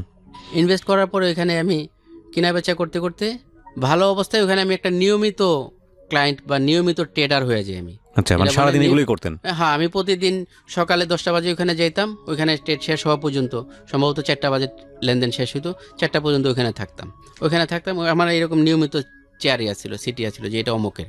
ওখানে যারা নিয়মিত লেনদেন করে, বড় লেনদেন করে, তাদের এরকম নিয়মিত ব্রোকার হাউজে চেয়ার থাকে, আচ্ছা। এটা অমুকের, এটা অমুকের। সেল করতেন, কিনতেন? সেল করতাম, হ্যাঁ, সেল বাই করতাম। আর এটা করার জন্য কোনো লেখাপড়ার প্রয়োজন ছিল না। ওইখানে যে কোম্পানি থেকে নিযুক্ত যে ট্রেডার থাকে, তারে বললে যে এটা আপনি বাই করেন, সে বাই করতো, এটা আপনি সেল করেন, সেল করতো। কিন্তু বুঝতেন না যে কোন শেয়ারের কি অবস্থা দাঁড়াবে শেষ পর্যন্ত? এগুলা মোটামুটি ওই যে বন্ধু বান্ধবের থেকে কিছু জেনে নিতাম, আর কিছু ওই যে ওখানে রিউমারে, মানে রিউমারের উপরে এত টাকা ইনভেস্ট করতে যাচ্ছেন? হ্যাঁ। আচ্ছা, এবং থাকতো মোটামুটি লাভ তো ভালোই থাকতো? হ্যাঁ, মোটামুটি খারাপ থাকতো না। আমার এখানে তো লোকজন খাটাই ঠিক করে, এখানে যে একটা মানসিক চাপ একটাই, এবং রমজান মাসে রোজা নামাজেরও ঠিক থাকতো না। এই কাপড়ের ব্যবসা, ওইখানে রমজান মাসে কোনো কিছু ঠিক থাকে না। রমজান মাস হলো মানুষের কামাই করার মাস, কিন্তু ওইখানে রমজান মাসে যত মিথ্যা কথা, যত টাউটারি, মানে এক কথায় সারা বছর গুণা যত রুক না করে, রমজান মাসে তার চেয়ে বেশি করে এই কাপড়ের ব্যবসায়। আচ্ছা। কারণ ওইখানে আপনার এই যে আপনি একটা প্যান্ট আপনি কিনবেন, শুধু এটার বর্ণনা দিতে হবে বিভিন্ন, এটা আসলে কিন্তু লোকাল। ও আচ্ছা, এটা চায়না বলতে হবে, থাই বলতে হবে, এটা বলতেই হবে, মানে এগুলো সম্পূর্ণ মিথ্যা কথা? সম্পূর্ণ মিথ্যা কথা, আর এটা না বললে কেউ কিনবেই না। আচ্ছা। এবং আমাদের দেশে যে বড় বড়, না, কেউ যদি বলে যে ভাই আমি যে অমুক তারিখে কেরানীগঞ্জের ওই লোকাল মার্কেট থেকে জিনিসটা নিয়ে আসছি, আপনি কিনলে কেনেন, না কিনলে নাই, এটার দাম এরকম, কেউ কিনবে না, শুধু বলতে হয় মিথ্যা কথা। থাইল্যান্ড থেকে আসছে। আর আমি যেহেতু 96 সালে তবলিগে প্রথম 3 দিন সময় লাগে, তখন থেকেই আমার ভিতরে একটা আল্লাহর ভয়, এবং যতটা সম্ভব গুনাহ না করা যায় এই ব্যাপারে আমি চেষ্টা করতাম।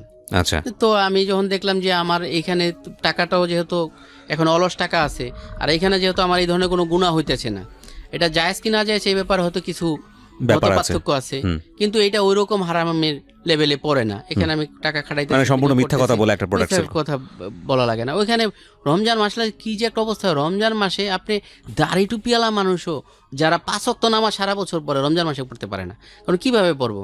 একটা লোক সকালে 9টা থেকে আপনি দোকানদারি করে রাত্র 2টা-3টা পর্যন্ত, আর এত এনার্জি, সারাক্ষণ মানুষের সাথে কথা বলতে হয়, মানুষের খুশি রেখে তো তার কাছে জিনিসটা সেল করতে হয়, মানে ওই ঈদকে টার্গেট করে বিক্রিটা বেড়ে যায়, টার্গেট করে তার থেকে টাকা পয়সা নিতে হয়, এবং খাওয়া দাওয়ারও কোনো ঠিক থাকে না। শেষমেশ এই রাত্র জাগতে জাগতে এরকম হয়, এখনো অনেকটা কমছে, এরকম হয়। আগে মানুষ কিন্তু রমজানের শেষ দিকে কেনাকাটা বেশি করতো, এখন কিন্তু মানুষ রমজানের আগেই কেনাকাটা শুরু করে শেষমেশ না খাওয়া থাকতে থাকতে এমন অবস্থা হইতো যে মুখ দেওয়া মানে কথা বেরোতেছে না, এরকম অবস্থা হয়। আমার ওই বিষয়গুলো ভালো লাগতো না, এবং তখনই ওই সময় 2008 সালে আমি হজেরও নিয়ত করি। আচ্ছা। হজেরও নিয়ত করি। আমার ওই বন্ধুটা তখন 2বার হজ করছে, 7-এ একবার, 8-এ একবার, 2বার হজ করছে। ওর সাথে আমি নিয়ত করি, কিন্তু পরে আর যাওয়া হয়নি। তখন আমি এটাকে ইনভেস্ট করার পরে আমার আর্থিক অবস্থা আরো ভালোর দিকে। আচ্ছা, আরো ভালোর দিকে। আমি ওয়ারাই এলাকায় ফ্ল্যাট বাসা ভাড়া নিয়ে থাকি। আচ্ছা। আমি শুধু শেয়ার মার্কেটের উপর ডিপেন্ড করে? শেয়ার মার্কেটের উপরে। আচ্ছা। আগে ওই কাপড়ের ব্যবসার উপরে ডিপেন্ড। তখন কি আপনারা দুজনেই থাকতেন নাকি বাচ্চা কাচ্চা আসলো ওই সময়? 2 বাচ্চা। তখন 2 বাচ্চা হয়ে গেছে? ছোটটা এখন স্কুলে ভর্তি হয় না, ছোট। আচ্ছা। বড়টা হয়তো কেজি 1-এ এরকম হয়তো এই সুখের সংসার বলা যায়, নারিন্দা আইডিয়ালে আচ্ছা পড়ে। তখন আমার এক কথায় চারিদিকে জয়, আমি যাই করি সব দিক দিয়ে আমার আসে, এবং মানুষও আমারে, মানে আমি এরকম একটাই ছিলাম, মানুষও আমার দেখলে বলতো যে ছেলেটা খুব ছোট থেকে পরিশ্রম করে খুব ভালো একটা অবস্থানে আছে, এর আজকে অমুক মার্কেটে দোকান আছে।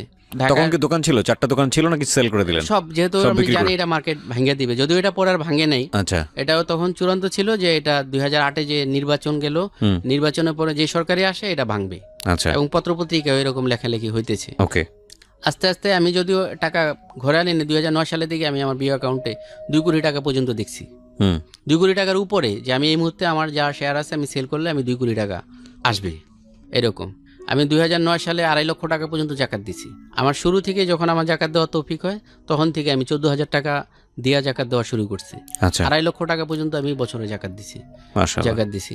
এভাবে লেনদেন শুরু করলাম। কিন্তু ওইখানে এটা তো একটা নেশা, এটাও কিন্তু মানুষের একটা নেশা। যেরকম অন্যান্য নেশাগুলো নেশা, টাকা আসা টাকা যাওয়া এটাও একটা নেশা, টাকা আসার এটাও সবাই সহ্য করতে পারে না, যাওয়ার এটাও খোয়া গেলে, হারায় গেলে, ধ্বংস হয়ে গেলে এটাও সবাই সহ্য করতে পারে না।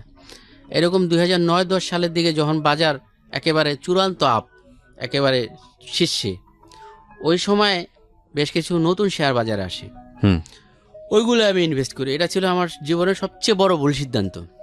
আগে যে আমি দেখে দেখে ইনভেস্ট করতাম, এগুলো আমার ওরকম কোনো লস হতো না। লস হলে একটা 5 লাখ লস হয়েছে, আবার আরেকটা 10 লাখ লাভ করতাম। আর আমার আরেকটা বড় ই ছিল, আমি সবসময় একটা আইটেম ইনভেস্ট করতাম, সব টাকা। যদিও সবাই বারবার বলে যে আপনি 3 ধাপে টাকা ইনভেস্ট করেন, short time, middle time, long time. এখান থেকে কিন্তু টাকা তুলে নেওয়া হয় না। একটা কিনি, হয়তো এটা 5 লক্ষ টাকা লাভ হয়েছে, ওইটা সেল করে দিয়া আবার নতুন করে একটা বাই করি। আবার এটা কিছুদিন রাখছি, দেখা গেছে লাভ হয়েছে, এটা সেল করে দিয়ে আবার আরেকটা বাই করি। ওখান থেকে তো টাকা আমি আনতেছি না। আনলে হয়তো মাসে 10-20 হাজার যেটা দরকার এটা আনি, বাকি টাকা তো ওইখান থেকে আমার আনার কোনো প্রয়োজন নেই, ওইখানেই আমার থাকতেছে। এবং এই টাকা থেকে যে নিয়ে অন্য জায়গায় অন্য কোনো কিছু করা, যে কোনো জায়গায় জমি কিনা, বাড়ি করা, এরকম কোনো কিছু করা, হ্যাঁ, এর মাঝে আমি 23 লক্ষ টাকা এখান থেকে আমি নিয়েছিলাম। একটা জমি 8 লাখ টাকা কাঠা, 11 কাঠা জায়গা, এক জায়গায় কথাবার্তা বইলা বায়না দিয়েছিলাম। আসলে জীবনে চলার ক্ষেত্রে মানুষের বিশ্বাস করলেও সমস্যা, আবার অবিশ্বাস করলেও সমস্যা। আর চলার ক্ষেত্রে বিশ্বাস কেউ না কেউ করতেই হইব। আমি আমার জীবনে এটা একটা ভুল সিদ্ধান্ত ছিল, আমি কেউ বিশ্বাসও পরিপূর্ণ করিনি, অবিশ্বাসও পরিপূর্ণ করিনি। আমি একজনের বিশ্বাস করি, আমার এক আত্মীয়, তার কাছে 23 লক্ষ টাকা ওই জমি বায়না বাবদ 23 লক্ষ টাকা তারে দিই। সে জমি দেখায়, জমি দেখানোর পরে এখান থেকে টাকা নিয়ে, আমার এই ছিল তখন, আমি এখান থেকে পুরো টাকা নিয়ে ওইখানে আমি চেতলা ফাউন্ডেশন করে আমি বিল্ডিং করে ফেলাম। মোটামুটি এখানে অল্প 10-20 লাখ টাকা রাখা। তো ওই জমির কাগজের সমস্যা, এগুলো কাগজ আমি কিছু বুঝি না। তারা এই জমিটা কমে কিনছে, ওই কাগজটা ঠিক করব, মানে তাকে টার্গেট ঠিক করলে এটা তারা অনেক বেশি দামে বিক্রি করব। এখন আস্তে আস্তে দেখলে, যখন আমি জানলাম যে এটা কাগজের সমস্যা আছে, কাগজই, এবং কাগজ যদি ঠিক না করতে পারে টাকা মেরেও যেতে পারে, তখন আমার প্রতি একটা অবিশ্বাস হয়। এই টাকা পরে দেয় 2 বছর খাটায়া, 2 বছর পরে আমার টাকা ফেরত দেয় 23 লক্ষ টাকা। 2 বছর খাটায়ার টাকা ফেরত দেয়। তখন আমার বলে যে এরকম জায়গার কাগজ হয়েছে, এখন এইটা তুমি নিলে নিতে পারো, না নিলে তারা একটু অনাগ্রহ দেখায়। আমিও দেখি যে এটার প্রতি আমার আর আগ্রহ থাকে না, ওই টাকাও ফেরত আনি। এক কথায় আমার এইখানে থেকে যে 47 লক্ষ টাকা আমি এখানে বিনিয়োগ করছি, এখানে আমি আজকে কিনা 4 দিনে 15 লক্ষ টাকা পর্যন্ত লাভ করছি। 4 দিনে 15 লক্ষ টাকা। অর্থাৎ আজকে কিনছি, 4 দিন লাগে একটা শেয়ার ম্যাচিউর হইতে, 2 দিন পরে 4 দিনের দিন, ওয়ার্কিং ডে 4টা, বিক্রি করছি, 15 লক্ষ টাকা পর্যন্ত লাভ করছি। কিন্তু এখান থেকে টাকা আমি সরাই নিইনি। আর সরাই নেওয়ার জন্য ওরকম বুদ্ধি দেওয়ার ওরকম আমার বড় ভাই নাই, বাবা জীবিত না, আমার শ্বশুর, তারও এরকম বুদ্ধি দেওয়ার মতোই নেই। এক কথায় আমার যে কেউ করবো, যে বুঝাইবো যে তুই যে এখানে আছো, তো এখানে তো এটা ক্ষণস্থায়ী, তুই এখান থেকে টাকা পয়সা কিছু সরাই, এখান থেকে সরাই একটা কিছু কর, আমি আর করিনি। এইভাবে লেনদেন করছি। এবং 2009-10 সালে যে বাজারে কিছু নতুন শেয়ার আসে, আপনি ওশান কন্টেইনার, KPCL, খুলনা পাওয়ার লিমিটেড, তারপরে এখানে আরকে সিরামিক্স, এগুলো প্রত্যেকটা যেটা কিনছি 1 মাসে টাকা। কতগুলো টাকা ইনভেস্ট করেছিলেন ওখানে ওই নতুন শেয়ারে? নতুন শেয়ার আমার এই টাকা 2 কোটি টাকা কম বেশি, মানে সমস্ত টাকাই আপনি ওখানে, সমস্ত টাকা আমি একটা নতুন শেয়ারে কিনে করেছেন। একটা অর্ধেক হয়ে গেছে, আমি এইটা নিয়ে আরেকটা ঢুকতাম। 2 কোটি পর্যন্ত গিয়েছিলেন আপনি? 2 কোটি টাকা, 2 কোটি টাকার উপরে আমার ইয়েতে আমি দেখছি, আমার পাসেস পাওয়ার 2 কোটি টাকার উপরে আছে। এখানে একটা জিনিস খেয়াল রাখবেন, কোথায় ছিল, মানুষের দোকানে কাজ করত, সেখান থেকে 2 কোটি টাকার মালিক ছিল শেয়ার বাজারে, এবং তারপরে নতুন কিছু শেয়ার কিনতে। কি কত সালের ঘটনা এটা?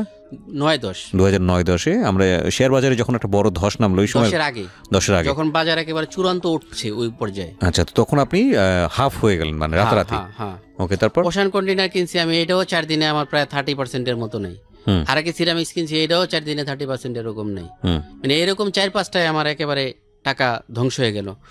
পরে বাকি টাকা একটা ইনভেস্ট করলাম, খুব একটা রিস্ক নিয়ে। এটা একটা কোম্পানি, তারা একটায় 3টা রাইট দিছে। একটা শেয়ার যা আছে এই সময় পর্যন্ত থাকলে তারা 3টা দিবি, 4টা শেয়ার আসবে। 3টা শেয়ারে মাত্র 30 টাকা জমা দিতে হবে, 3টা আসবে, 4টা। এটা দেওয়ার আগে তাদের ডিভিডেন্ডের সময় দেওয়া, বছরে যেটা মুনাফা ডিভিডেন্ড দিবে, আর 1 দিন বা 2 দিন পরে ডিভিডেন্ড ঘোষণা দিব। আমি দেখলাম যে যেহেতু এই কোম্পানি একটা 3টা রাইট দিবে, এই শেয়ারগুলো মানুষকে খাওয়ান লাগবে। আর যেহেতু কোম্পানি ডিভিডেন্ডের সময় 2-1 দিন পরে ডিভিডেন্ড ঘোষণা দিবে, কোম্পানি তো নিঃসন্দেহে ভালো ডিভিডেন্ড দিবে, ভালো বোনাস দিবে। আমি এটা পুরো টাকা এটা কিনলাম। পুরো টাকা বলতে কত টাকার? 1 কোটি টাকার উপর হবে। আচ্ছা, পুরো টাকা এটা কিনলাম। এটা কি মানে প্রাইমারি শেয়ার ছিল না সেকেন্ডারি শেয়ার? Secondary share. খুবই রিস্কি। সেকেন্ডারি শেয়ার, লাভও হয় এবং রিস্কিও। রিস্কি। কিন্তু ওইখানকার সিস্টেম হলো আপনি যদি 1 কোটি টাকা কামায় আসেন, আপনারা কেউ বলবে না 10 টাকা খাওয়ান। আপনি 1 কোটি টাকা খুয়ে আসেন, আপনাকে কেউ 1 কাপ চা খাওয়াবে। শুধু কোম্পানি থেকে যারা ক্লায়েন্ট তাদের জন্য চা, ফিল্টার পানি, মামপানি, ওই টিফিন এগুলো দেওয়া থাকে। ওইখানে অফিস বয় থাকে, তারা তাদের সেবা করার জন্য থাকে। কিন্তু আপনাকে কেউ 10 টাকা দিবে না, আপনার থেকে কেউ 10 টাকা নিবেও না, আফসোসও করবে না। ওইটা একটা এরকম জায়গা। কারণ ওইটা যে বাজারে প্রতিদিন 1000 কোটি টাকা লেনদেন হয়, ওইখানে তো 2 কোটি টাকা কোনো টাকাই না। ওইখানে আমি ওই শেয়ারটা যেহেতু দেখলাম 1 দিন 2 দিন পরে কোম্পানি সারা বছরে প্রফিট দিবে, ডিভিডেন্ড দিবে। 1-3টা রাইট ঘোষণা করছে কোম্পানি। এই রাইটটাও তো মানুষের খাওয়াইতে হবে, নিতে হবে মানুষের। কোম্পানি নিঃসন্দেহে ভালো ডিভিডেন্ড দিবে, ভালো তার প্রফিট দেখাবে। আমি পুরো ওইটা কিনলাম, যেদিন কিনলাম ওই দিনই বিকালে কোম্পানি নিউজ দিছে, কোম্পানির খুবই বাজে নিউজ দিছে। মাত্র 2 পয়সা প্রফিট দেখাইছে বছরে শেয়ার প্রতি, আর ডিভিডেন্ড মাত্র 2% দিছে। ওই দিন তো আমি বুঝলাম যে আমার আর মনে হয় ফেরার কোনো পথ নাই। পরের দিন আমি শেয়ার বাজারে গেলাম, যে স্ক্রিনে দেখি, অর্থাৎ এটার একটা সার্কিট ব্রেকার থাকে, সর্বোচ্চ কমে, এর নিচে আর কমতে পারে না। দিনে 15% সম্ভবত, আমার খেয়াল নাই, 15%, বাড়লে 15%, কমলে 15%। এটা একসময় কোনো পার্সেন্ট ছিল না, পরে সার্কিট ব্রেকার দিয়ে দিয়েছিল সরকার থেকে, যে এর নিচে কমতে পারবে না, এর নিচে বাড়তে পারবে না। কারণ অনেক সময় রিউমারের কারণে একদিনই দেখা গেছে 100 টাকা থেকে 10 টাকা হিসাব পড়লো, এরকম যাতে না হয়। 100 টাকা থেকে কমলে যাতে 10 টাকা কমে। পরের দিন যায় দেখি কোনো বায়ান নেই, দ্বিতীয় দিন কোনো বায়ান নেই, 10%, 15%, 2 দিনই কমলো, 30% নাই। এখন তৃতীয় দিনে দেখি বায়ার আছে, আমার কাছে আছে ধরেন 1 লক্ষ শেয়ার, বায়ার আছে 2-4-500, আমি সেল করুম কীভাবে?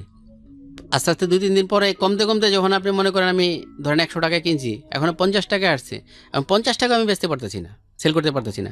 কারণ স্ক্রিনে দেখা যায় বায়ার আছে আপনার 2000, 4000, 5000, আমার কাছে আছে 1 লক্ষ। আমি যদি 1 লক্ষ মারা ধরি তাহলে তো বায়ারই থাকবো না। এইভাবে 2 সপ্তাহের মতো গেল, যাওয়ার পরে ওই টাকাও ধরেন আমি 100 টাকায় 30 টাকা ফেরত পেয়েছি, 70 টাকা লস। তার মানে আপনার 1 লাখ টাকায় আপনি 1 কোটি টাকায় আমি 30-35 লক্ষ টাকা ফেরত পেয়েছি, বাকি 70 লক্ষ টাকা আপনার গন সর্বোচ্চ 2 সপ্তাহের ভিতরে। আমি শেয়ার বাজার বুঝি না, আমার শেয়ার বাজারে কখনো কোনো ইনভেস্ট করার কোনো ইচ্ছা হয়নি, এটা আমার একদম ব্যক্তিগত ওপিনিয়ন। এখানে শেয়ার বাজার বোঝা অনেক শ্রোতায় আছেন, হয়তো কিছু বিষয়ে তারাই ভালো জানবেন। কিন্তু আমার খুব সহজ একটা প্রশ্ন, আপনি যে 1 কোটি টাকা ইনভেস্ট করে 30 লক্ষ টাকা আপনার রিটার্ন আসলো, বাকি 70 লক্ষ টাকা আপনি লস করলেন, এই 70 লক্ষ টাকা কোথায় গেল? এই 70 লক্ষ টাকা কোথায় গেল? আমি যার থেকে কিনছি, ধরেন আমি 100 টাকায় কিনছি, কথার কথা আমি 100 টাকায় কিনছি, সে তো 100 টাকায় বিক্রি করছে। তার হয়তো অনেক কমে কিনা ছিল, বা তার হয়তো বেশিতে কিনা ছিল, সেও লস দিয়ে বিক্রি করছে। আমি 100 টাকা বিক্রি করছি, সে 1 কোটি টাকা পাইছে, যে আমার কাছে বিক্রি করছে, আমার টাকাটা তার কাছে গেছে। এখন আমি যে আবার বিক্রি করছি, আমারটা যে কিনছে তার থেকে টাকা আমার কোটে আসছে। কোম্পানির লাভ কি এখানে? কোম্পানি তো শেয়ার ছাড়লো, কোম্পানি শেয়ার ছাড়াই হলো গিয়ে কোম্পানি, এটা মূলত তো ওই নিয়ম তো আমাদের এখানে করে না। কোম্পানি দেখা গেছে কোম্পানি ব্যবসা করতেছে, ব্যবসা করার প্রয়োজনে কোম্পানির টাকা দরকার, কোম্পানিতে সে কিছু উন্নয়ন করব কোম্পানিতে, বা আরেকটা শাখা বাড়াবে, এই জন্য কোম্পানির 50 কোটি টাকা দরকার, কথার কথা, সে বা 100 কোটি টাকা দরকার, সে সরকারের কাছে আবেদন করবে, সরকার তার কোম্পানি দেখা যদি মনে করে যে হাতারে দেওয়া যায়, সে বাজার থেকে নিতে পারে।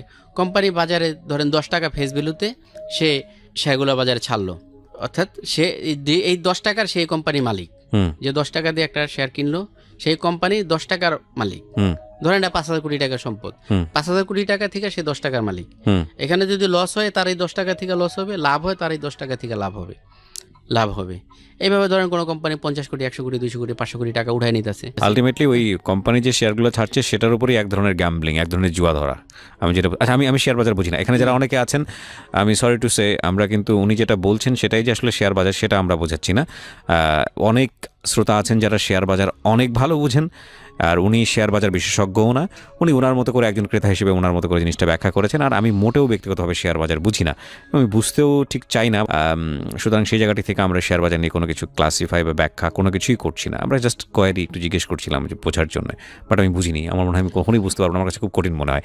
আমি আপনার জায়গাটা থেকে একটু সামনের দিকে আগাতে চাই। একটা যেটা হচ্ছে যে আপনি লস খেয়ে গেলেন, 70 লক্ষ টাকা নাই, তারপরে আপনার কাছে 30 লক্ষ টাকা আছে, তারপর কি করলেন? এই টাকাও আমি ওখান থেকে তখন তো আর ব্রেন কাজ করে না, তখন এই টাকাটাও আমি ওখান থেকে আর উঠায় আনিনি, যা হয় হোক, যা হয় হোক। তখন এরকম বলতাম যে দেশের থেকে তো টাকা নিয়ে আসি নেই, ঢাকা শহরে কামাইছি, গেলে ঢাকা শহরে থুয়ে যাবো। তখন মানে এক ধরনের যে একটা মানসিক, কি বলে, একটা মানসিক রোগীর রকম অবস্থা, এটা তো নিজেরটা নিজে বোঝা যায় না। তখন এইটা দিই ওই লেনদেন সময় কি করতাম। মানে শুধু আপনারটা এরকম হলো নাকি বড় ধরনের একটা ধস নামলো শেয়ার বাজারে? বড় ধরনের ধস, বড় সবারই ধরনের কি ধস। একই অবস্থা আমার চলছে? মতো 25 লক্ষ এখানে তখন বিনিয়োগকারী ছিল। 25 লক্ষ বিনিয়োগকারী থেকে হয়তো এখানে ধরেন আপনি 10 লক্ষ বিনিয়োগকারী হয়তো টাকা সরায় নিয়ে যেতে পারছে, বা 10 লক্ষ বিনিয়োগকারীর কিছু অংশ গেছে, হয়তো আচ্ছা। 100-তে 1 টাকা গেছে। আর 15 লক্ষ ভিতরে ধরেন 5 লক্ষ যারা হুজুকে আসছে, হুজুকে 1 মাসের জন্য আসছে নিয়ে গেছে, তারা পাচ্ছে। আর বাকি 10 লক্ষর অবস্থা কি হতো ওই সময়টাতে? আপনারা তো ওখানে থাকতেন, কি কিরকম মানুষ? তো আমরা দেখতাম যে খবরের কাগজে বা অন্য কোথাও অনেক সিন ক্রিয়েট করতো, অনেক রকমের হুম টেনশন ফিল হতো, হার্ট ফিল করতো। হুম হুম হ্যাঁ হ্যাঁ, এরকম হয়তো। ওইখানে ওই যে টাকা যারা সরায় নিতে পারেনি ওই সময়, হুম যখন আপনি 2010-এর ওই ধসটা শুরু হয়, তখন তো অনেকে চিন্তা করছে, আরে আমি এটা 100 টাকাতে কিনছি, এখন 50 টাকা হয়েছে, এখন 50 টাকা বিক্রি করব, যা যা হয় হোক হোক। কিন্তু সে তো ভাবে না যে 50 টাকা থেকে এটা 5 টাকা আসতে পারে। রাইট। মানুষ যখন এটা ইনভেস্ট করে তখন কিন্তু লসের কথা খুব হ্যাঁ, কমই চিন্তা করে, কারণ লাভের কথাই চিন্তা কারণ করে কোনো বেশি। একটা কোম্পানি 505 টাকা ছিল হুম 2010 সালে, 500 550 টাকা ছিল, বা 700 টাকা পর্যন্ত আমি দেখছি, হুম এখন 27 টাকা, 550 থেকে মাত্র 27 27 টাকা। অথচ ওই কোম্পানিও কিন্তু ওইরকম কোনো লস করে নেই। আচ্ছা। এগুলো তারা অনেক সময় আইন বলে নিজের হাতে রেখে, এরা কোম্পানি যে প্রফিট, বাজার যখন ভালো থাকে বেশি দেখায়, আবার যখন বাজার খারাপ থাকে, এমনি বাজার খারাপ, তারা প্রফিট আরও কম দেখায়। 700 টাকা থেকে 27 টাকা এরকম আছে, আমি কয়েকদিন আগে দেখছি টিভির স্ক্রিনে যে 27 টাকা যেতেছে, এটা 700 টাকা আমি দেখছি। আবার অনেক ভালো কোম্পানিও আছে, ব্যাটবিসি বাংলাদেশ টোবাকো একটা কোম্পানি আছে, আমি এটা 147 টাকায় কিনছি, কিনা আমি 165 টাকা বিক্রি করছি।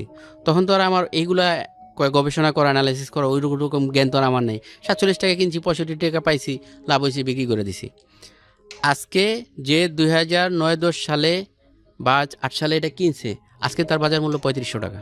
আমি গত সপ্তাহে ওরে দেখছি বাবা। 3500 টাকা। কারণ এই কোম্পানি বছরে সম্ভবত 400% ডিভিডেন্ড দেয়, তো বিশাল অঙ্কের মালিক। 400% ডিভিডেন্ড দেয় হুম বাংলাদেশ টোবাকো। এটা যদি কারো কাছে আপনার 2000 থাকে, তার শহরে একটা 4 তলা বাড়ি থাকা প্রায় সমান কথা। এটা তো আমি যেটা বুঝলাম যে শেয়ার বাজার যারা বিশেষজ্ঞ তারাই খুব ভালো করে বুঝতে পারবেন যে বুঝতে আসলে পারে কোথায় যে যাচ্ছে, কোম্পানি ভবিষ্যৎ কি হবে, কি হতে পারে। কি হবে এই কোম্পানির ভবিষ্যৎ, কি হয়তো খারাপ হবে না ভালো হবে। আবার অনেক সময় কিছু কি বলে ব্যবসায়ী থাকে, মানে ব্যবসায়ী রাজনীতিবিদ থাকে, হুম যাদের অনেক সময় সরকার পরিবর্তন হইলেও খারাপ হয় অবস্থা, বা সরকার পরিবর্তন হইলে ভালো হয় অবস্থা। হুম এইসব জিনিসগুলো বোঝা, এবং তারা কি করতেছে এটা যারা এইগুলো বোঝে। আমি তো কম্পিউটার চালাইতে পারি না, আমি ফেসবুকই চালাইতে পারি না, আমি তো এক ধরনের আমি এক কথায় সেটাই মূর্খ, বলছি আপনাকে এক যে কথায় আপনি মূর্খ। 70,000 টাকা থেকে ইনভেস্ট করে আপনার যত টাকা ছিল 47 লক্ষ সব ইনভেস্ট করলেন, 2 সব কোটি invest টাকার মতো করলাম। ওখানে গেলেন, এবং তারপরে লস করতে করতে 30 লাখ, এবং সেটাও আপনি ছেড়ে রাখলেন যে জানি যা না হয়। অবশ্য যা হয় হোক। তারপর এরপরে এখানে এটাও খাটাইতে খাটাইতে পরে এক সময় দেখলাম যে না, আর সম্ভব না, আমার আর ফেরার কোনো পথ নেই। আনুমানিক 10-12 লাখ টাকার মতো নিয়ে একেবারে অ্যাকাউন্ট ক্লোজ করে আমি চলে আসলাম। 10-12 লাখ টাকা বের করলেন ওখানে। 10-12 লাখ টাকা বের করে আমি চলে আসলাম। কত বছর ছিলেন ওই শেয়ার বাজারের ওই সময়টাতে? 6 থেকে 10, 4 বছর।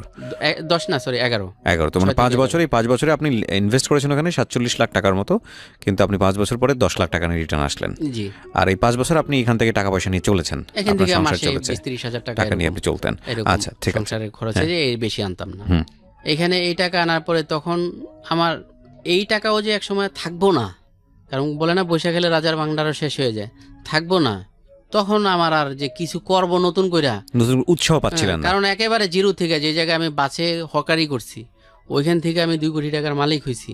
আমি ওয়ারি এলাকায় ফ্ল্যাট বাসা ভাড়া নিয়ে থাকতাম, এখন আমি ওইখান থেকে ফ্ল্যাট বাসা ছেড়ে আমি এমনি 2 রুমের বাসায় আসি, হুম এমনি 2 রুম, কোনো ফ্ল্যাটস না, বাসায় আসি।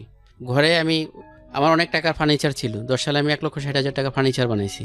এখন এই ফার্নিচারও আমি রাখতে পারবো এই জায়গা অনেক, ফালাই দিয়ে মেয়েটাও পারি না, এত টাকা দিয়ে বানাইছি। 2 রুমের বাসায় আসি, 2 রুমের বাসা থেকে আমি ফ্ল্যাট সিস্টেম 1 রুমের বাসায় আসি, ঘরের ফার্নিচার অর্ধেক বিক্রি করে দিই, সোফা 25,000 টাকা বিক্রি করে দিই, ফ্রিজ 20,000 টাকা বিক্রি করে দিই, খাট একটা 9,000 টাকা বিক্রি করে দিই। আগে তো 2 রুমে 2টা খাট ছিল, সোফা ছিল, ফ্ল্যাটের জন্য যা যা দরকার থাকে বিক্রি করে দিই, জিনিস কমায় আনি। কারণ এখন আমি 1 রুমের, তো পরে আমি 1 রুমের বাসায় আসি, হুম 1 রুমের বাসায় আসি।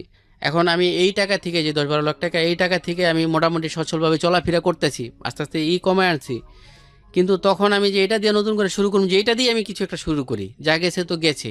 আমার সবচেয়ে বড় জীবনে ভুল সিদ্ধান্ত ছিল এইটা, কারণ 10-12 লাখ টাকাও তো কম টাকা না, অনেক টাকা। হয়তো ওই তুলনায় একেবারে জিরো কিছু না, কিন্তু এই টাকা কোনো কিছু শুরু করার জন্য 10-12 লাখ অনেক টাকা তো অনেকের কাছে নাই। হুম। এই টাকাতে আমি কিছু একটা শুরু করি। আমি কোনো মার্কেটেও মানে একেবারে মানসিক অবস্থায় এই টাকাটা দিব্যি বাজার সদাই করতেছি, পোলাপান লেখাপড়া করতেছি। টেনশন হচ্ছিল না যে এই টাকাটা শেষ হয়ে যাচ্ছে? একেবারে টেনশন। আমি ডাক্তার দেখায় আমার নিয়মিত 2টা ওষুধ খেতে হয়, প্রেশারের ওষুধ আর একটা, এটা ব্রেন ঠান্ডা রাখা এবং ঘুমের জন্য কাজ করে, নিয়মিত খাইতে হয়।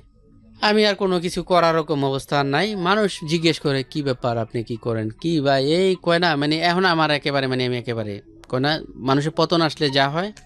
আর আত্মীয় স্বজন সবাই ভাবতেছে যে আমার কোনো বড় ধরনের টাকা ব্যাংকে আছে, ব্যাংকে 1 লক্ষ টাকায় মাসে 1,000 টাকা দেয়, এরকম সবাই জানে। যে আমার হয়তো বড় ধরনের টাকা ব্যাংকে রাখা আছে, ব্যাংকের থেকে আমি মাসে হয়তো 20-30 হাজার টাকা পাইতেছি, ওইটা দিয়ে আমি খাইতেছি।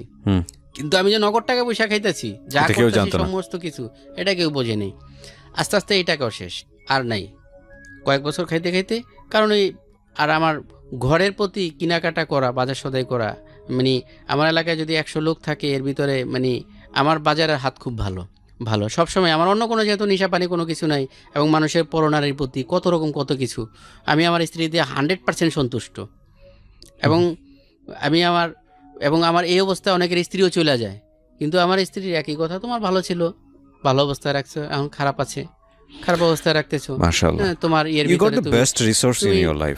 তুমি যখন লাখ টাকা ছিল তখন ওইরকম আনছো, খাওয়াইছো। এবং আমার স্ত্রীর সম্পূর্ণ আমি শুরু থেকেই বলেন ডিমের খোলসের ভিতরে যেরকম এরকম রাখার চেষ্টা আমি করছি। জীবনে কোনোদিন বেপরদা করি নাই, জীবনে কোনোদিন শপিং সেন্টারে নিলেও আমার আগে থেকে বাছাই করে করে রেখে আসতাম এই জিনিস আমি কিনবো, শুধু তারে নিতাম। ধরেন আমি যদি 15,000 টাকার কেনাকাটা করি, মানুষ 15 দিন লাগায়, আমার আধা ঘন্টা। আর আমার টাকা দিতে হইতো না, যেহেতু চেনা জানা দোকানে যেতাম, 3 পিসের দোকানে যেতাম, 5টা নামাইতাম, এখান থেকে 2-4টা যা পছন্দ হয় নেও। জুতার দোকানে যেতাম পরিচিত, এখান থেকে জুতা দেখো কোনটা তোমার কোনটা পছন্দ হয় না, ঠিক আছে এটা পছন্দ। আর বেশিরভাগ আমার পছন্দই ওর পছন্দ থাকতো।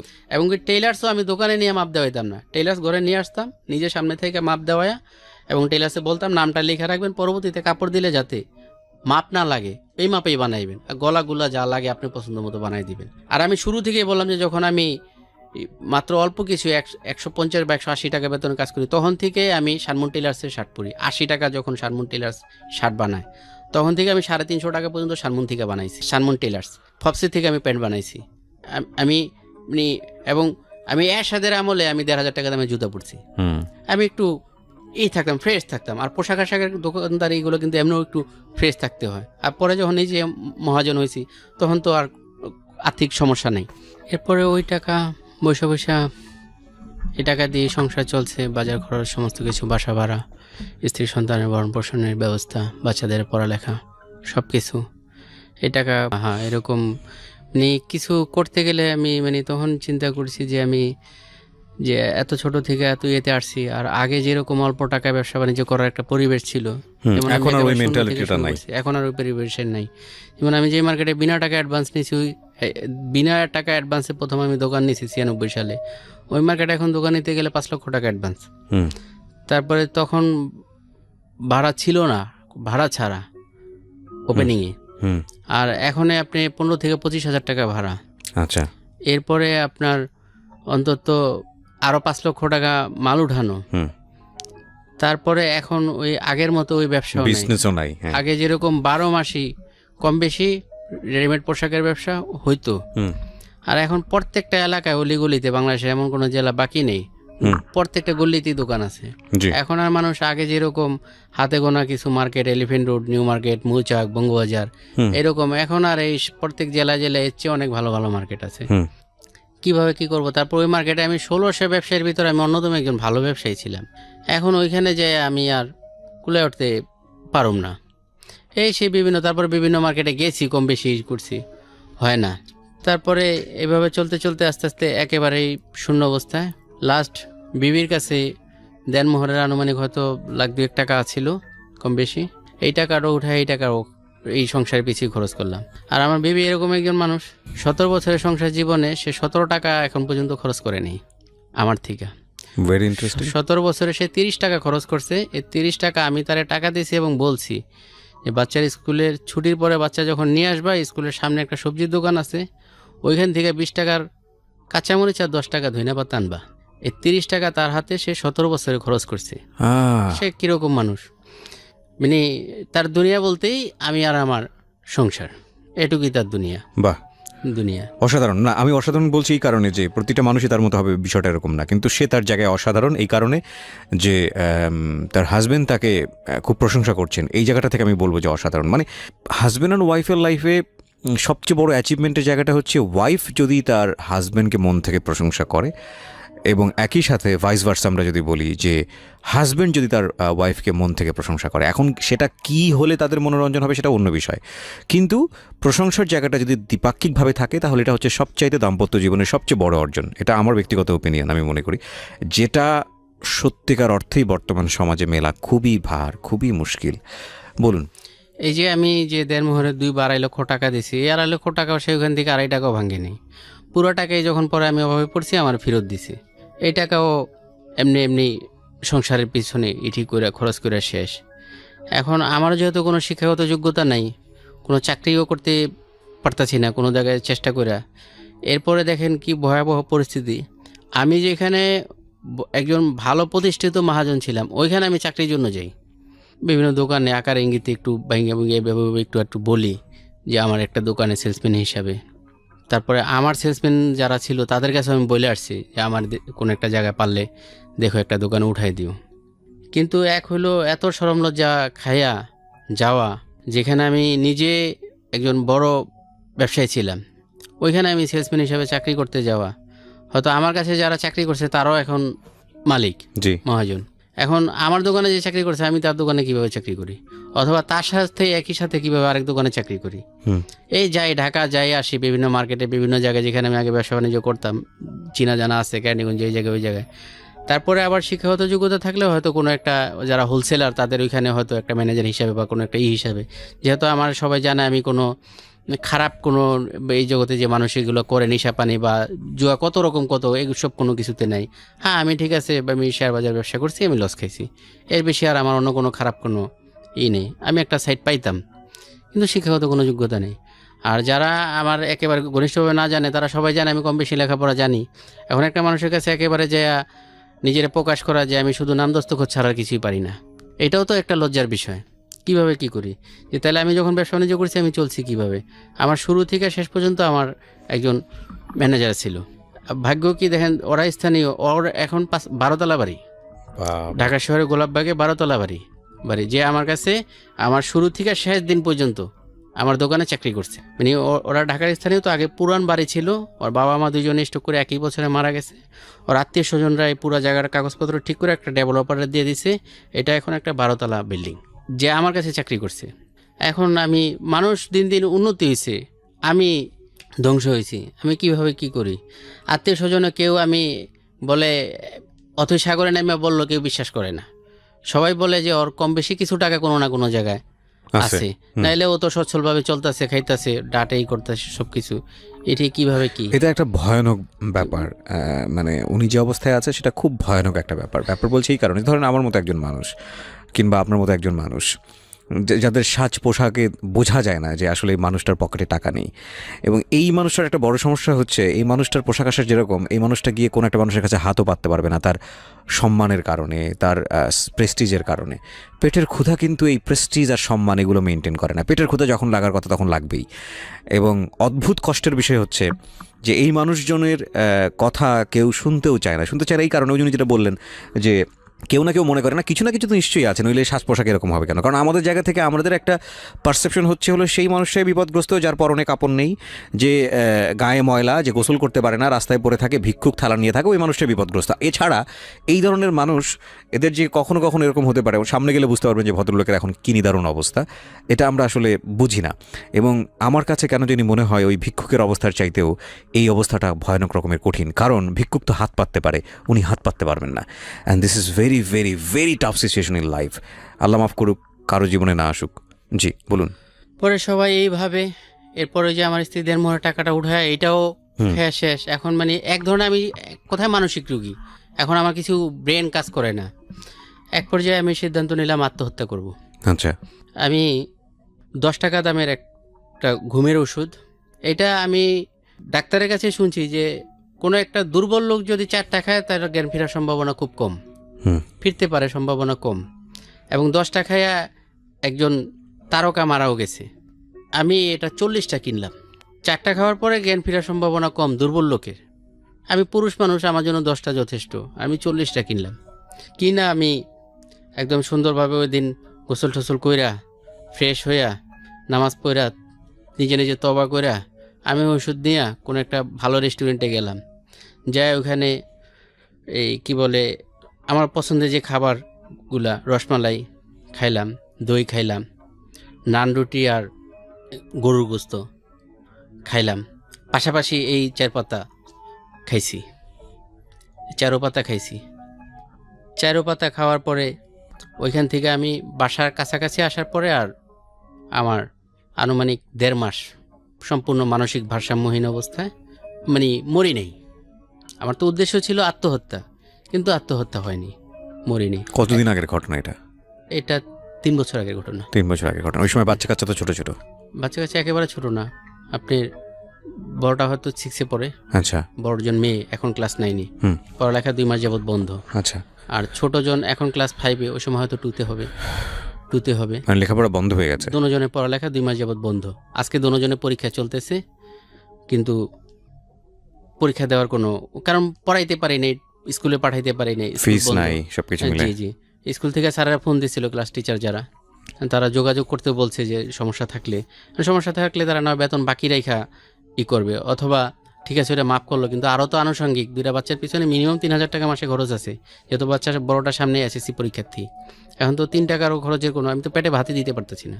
পরে ওইটা খাওয়ার পরে ওই যে 1.5 মাস একেবারে মানসিক ভারসাম্যহীন, মানুষের রাস্তায় মারছি, গালাগালি করছি, বকাবকি করছি, ঝগড়া করছি, রোজা নামাজ সমস্ত কিছুই এরকম প্যান্ট শার্ট পরে দিনের পর ঘুরছি, রাস্তায় গান গাইছি, রাত্রে কুকুরের সাথে একসাথে ঘুমাইছি, বালুর মাঠে যেখানে রাত্রে কুকুররা সব যায় ওইখানে জমা হয়, ওইখানে যেয়ে ঘুমাইছি। আমার স্ত্রী বারান্দা আইসা এদিক ওদিক দাঁড়িয়ে, রাস্তা কাছাকাছি বাড়ি, এদিক ওদিক তাকাইতো যে আমি আসি কিনা, অথবা কারো দিয়ে খবর নিত আমি এখন কোথায় আছি। এমন পাগল অবস্থা, রাত্রে 1-1:30 বাজে বিভিন্ন জায়গায় নাস্তা করতে যেতাম, কোন জায়গায় হোটেল খোলা থাকে রিক্সাতে যেতাম। কিন্তু আমার তখন গরিব অবস্থা। আর এলাকার চা সিগারেটের দোকানে মানে 5 মিনিটও 5টা সিগারেট খাইছি, অথচ আমি ধূমপাই না। আর এলাকার মুরব্বীরা, যেহেতু আমি মসজিদে নিয়মিত মুসল্লি ছিলাম, মুরব্বীরা সবাই আমার খুব ভালো জানে, এবং এলাকার আমার অন্তত আত্মীয় স্বজন 10-15টা বাড়ি আছে, সবাই আত্মীয় স্বজন, কেউ খালু শ্বশুর, কেউ মামা শ্বশুর, কেউ এরকম চাস্তো মামতো ফুয়াতো, শ্বশুরবাড়ির এলাকাটা ওটা নারায়ণগঞ্জ সিদ্ধিরগঞ্জ এলাকায়। তো কেউ আমার মানে সবাই এড়ায় যায়, বরঞ্চ আমি মরলেও সবাই বাঁচে, বা আমি এলাকা ছাড়লেও সবাই বাঁচে। ওই সময়টাতে লোকজন কি বলতেছিল যে কেন এরকম হলো বা কি অবস্থা? সবাই বলে পাগল হয়ে গেছে, ও টাকা পয়সা নষ্ট করে মানে পাগল হয়ে গেছে। তো আমার স্ত্রী খবর নিত আমি কোন জায়গায় আছি, বা কেউ দিয়ে খবর দিয়ে আনাইতো। রাত্রে হয়তো বাড়িতে কোনোদিন আসতামও না। কোথায় থাকতেন? রাস্তায়, অথবা কোনো চার দোকানে, অথবা যেখানে রাত্রে আড্ডা উড্ডা হয়। 1-1.5 মাস পরে আমাদের ওইখানকার একজন ইমাম, যে কারি, হাফেজ, মাওলানা, মুফতি, মুহাদ্দিস, মানে ইসলামী লাইনের সমস্ত টাইটেল তার আছে, এবং সে নিঃসন্দেহে একজন বুজুর্গ ব্যক্তি। তারা ওই ধরনের ওই যে নাম করা কোনো আলেম না, তারা ওই যে মাহফিল বা ওয়াজ এই ধরনের কোনো করে না, তারা আলেম ওলামার মজলিসে কিছু কথা বলে। সে একদিন দেখে যে আমরা 2 জন, আমি আর আমার এক বিআই মুসা ভাই, আমরা 2 জন একসাথে, যেহেতু দুজনই বেকার, আমার ওই বিআইও আমেরিকা 22 বছর থেকে আসছে, তার অবস্থাও অনেকটা আমার মতোই। আমার থেকে তার একটু অবস্থা ভালো, কি তার বাবার 2.5% জায়গা সে পাইছে, যার 1% বর্তমানে 8 লাখ টাকা দাম আছে। সে 22 বছর আমেরিকা থেকে আসছে, সেও একেবারে দেখলে মনে হইব যে মুফতি সাহেব, পরেশগার খুব। আমরা 2 জন একসাথে মসজিদে যাই, একসাথে আসি 5 ওয়াক্তে। তো ইমাম সাহেব বলে, কি ব্যাপার মুসা ভাই, আপনার সাথে আপনার দোস্তেরে দেখি না, আপনি বিয়ে কই করে? জানেন না বিয়ে তো পাগল হয়ে গেছে। কোন কি বিয়ে পাগল হয়ে গেছে? এর ভিতরে আস্তে আস্তে আমার অবস্থা একটু ভালো দিকে যেতেছে। তার সপ্তাহখানি হয়তো 2-4 দিন পরে ওই ইমাম সাহেব তার মুয়াজ্জিনরে আমার কাছে পাঠাইছে খুঁজতে। বালুরমাঠ যায় আমারে পাইছে, তেমন লাগে খুব ঘনিষ্ঠভাবে কয়েক মিনিট কথা কইছে, পরে বললো যে আপনার মুফতি সাহেব দাওয়াত দিচ্ছে, দেখা করতে যেতে বলছে। তো মুফতি সাহেবের ওইখানে সে প্রতি সম্ভবত বৃহস্পতিবার আসার পরে আধা ঘন্টা এরকম কিছু দিনই মোজাকারা করে, কিছু মাসলা মাসালা এগুলো বলে। ওই দিন এই আনুমানিক 1.5-2 মাস পরে ওই দিন গোসল টোসল করে মোটামুটি একটা নামাজের মোটামুটি অবস্থায় আছি, 100% না। তার ওখানে দেখা করার জন্য গেলাম। ওই দিন আমি এশার নামাজ পড়লাম, তারপরে তার ওখানে বসলাম। এরপরে সে আমার তার খাস কামরায় নিয়ে গেল। যাওয়ার পরে আমার বিস্তারিত শুনলো যে আপনি কি হাওলাতে এতদিন কি করছেন এই 2 মাস। পরে সে আমারে কিছু টাকা হাদিয়া দিল, কিছু মাংস হাদিয়া দিল, এরপরে কিছু ফুটু দিয়া দিল, কিছু আমল দিল আমারে যে এগুলো আপনি করেন, আর আমিও কিছু আমল দেখি করার জন্য। আর আপনি শেষ রাত্রে উঠা মানে যেখান থেকে চাইলে পাওয়া যায় ওইখানে আপনি নক করেন, তাহাজ্জুদ। দেখেন কিছু হয় কি না। যেহেতু সে তার তার আন্ডারে শত শত হাজার হাজার ছেলেবেলে আলেম হয়েছে, সে এদের উস্তাদ, সে মুফতিরও উস্তাদ, তিরমিজি শরীফের উস্তাদ। সে আমারে খুব ভালোভাবে করলো যে আপনি বাসায় যান আর এগুলো পাগলামি করেন না, আপনি নামাজে নিয়মিত আসতে থাকেন, আর পাক পবিত্রতা যেটা এই কদিন তো কোনো পাক পবিত্রতার গেছে এগুলো ঠিক মতোই করেন, আপনি দোয়া করেন আর আমল করেন, দেখেন আল্লাহ চায় তো কিছু হবে। আমিও আপনার জন্য চেষ্টা করি, সেও আমার জন্য চাকরি খোঁজার চেষ্টা করলো, মানে তার যারা শুভাকাঙ্ক্ষী মুসল্লিদের ভিতরে। এখন সবাই বললে এক বয়স চায় 25-এর ভিতরে, আরেক শিক্ষাগত যোগ্যতা মিনিমাম ইন্টার পাস চায়, কম্পিউটার জানা চায়, কোনোটা হয় না। পরে বলে যার দেওয়ান যা বাজারে মুদি দোকানে, এটি হলো গিয়ে বেতন কয় টাকা, 5,000 টাকা।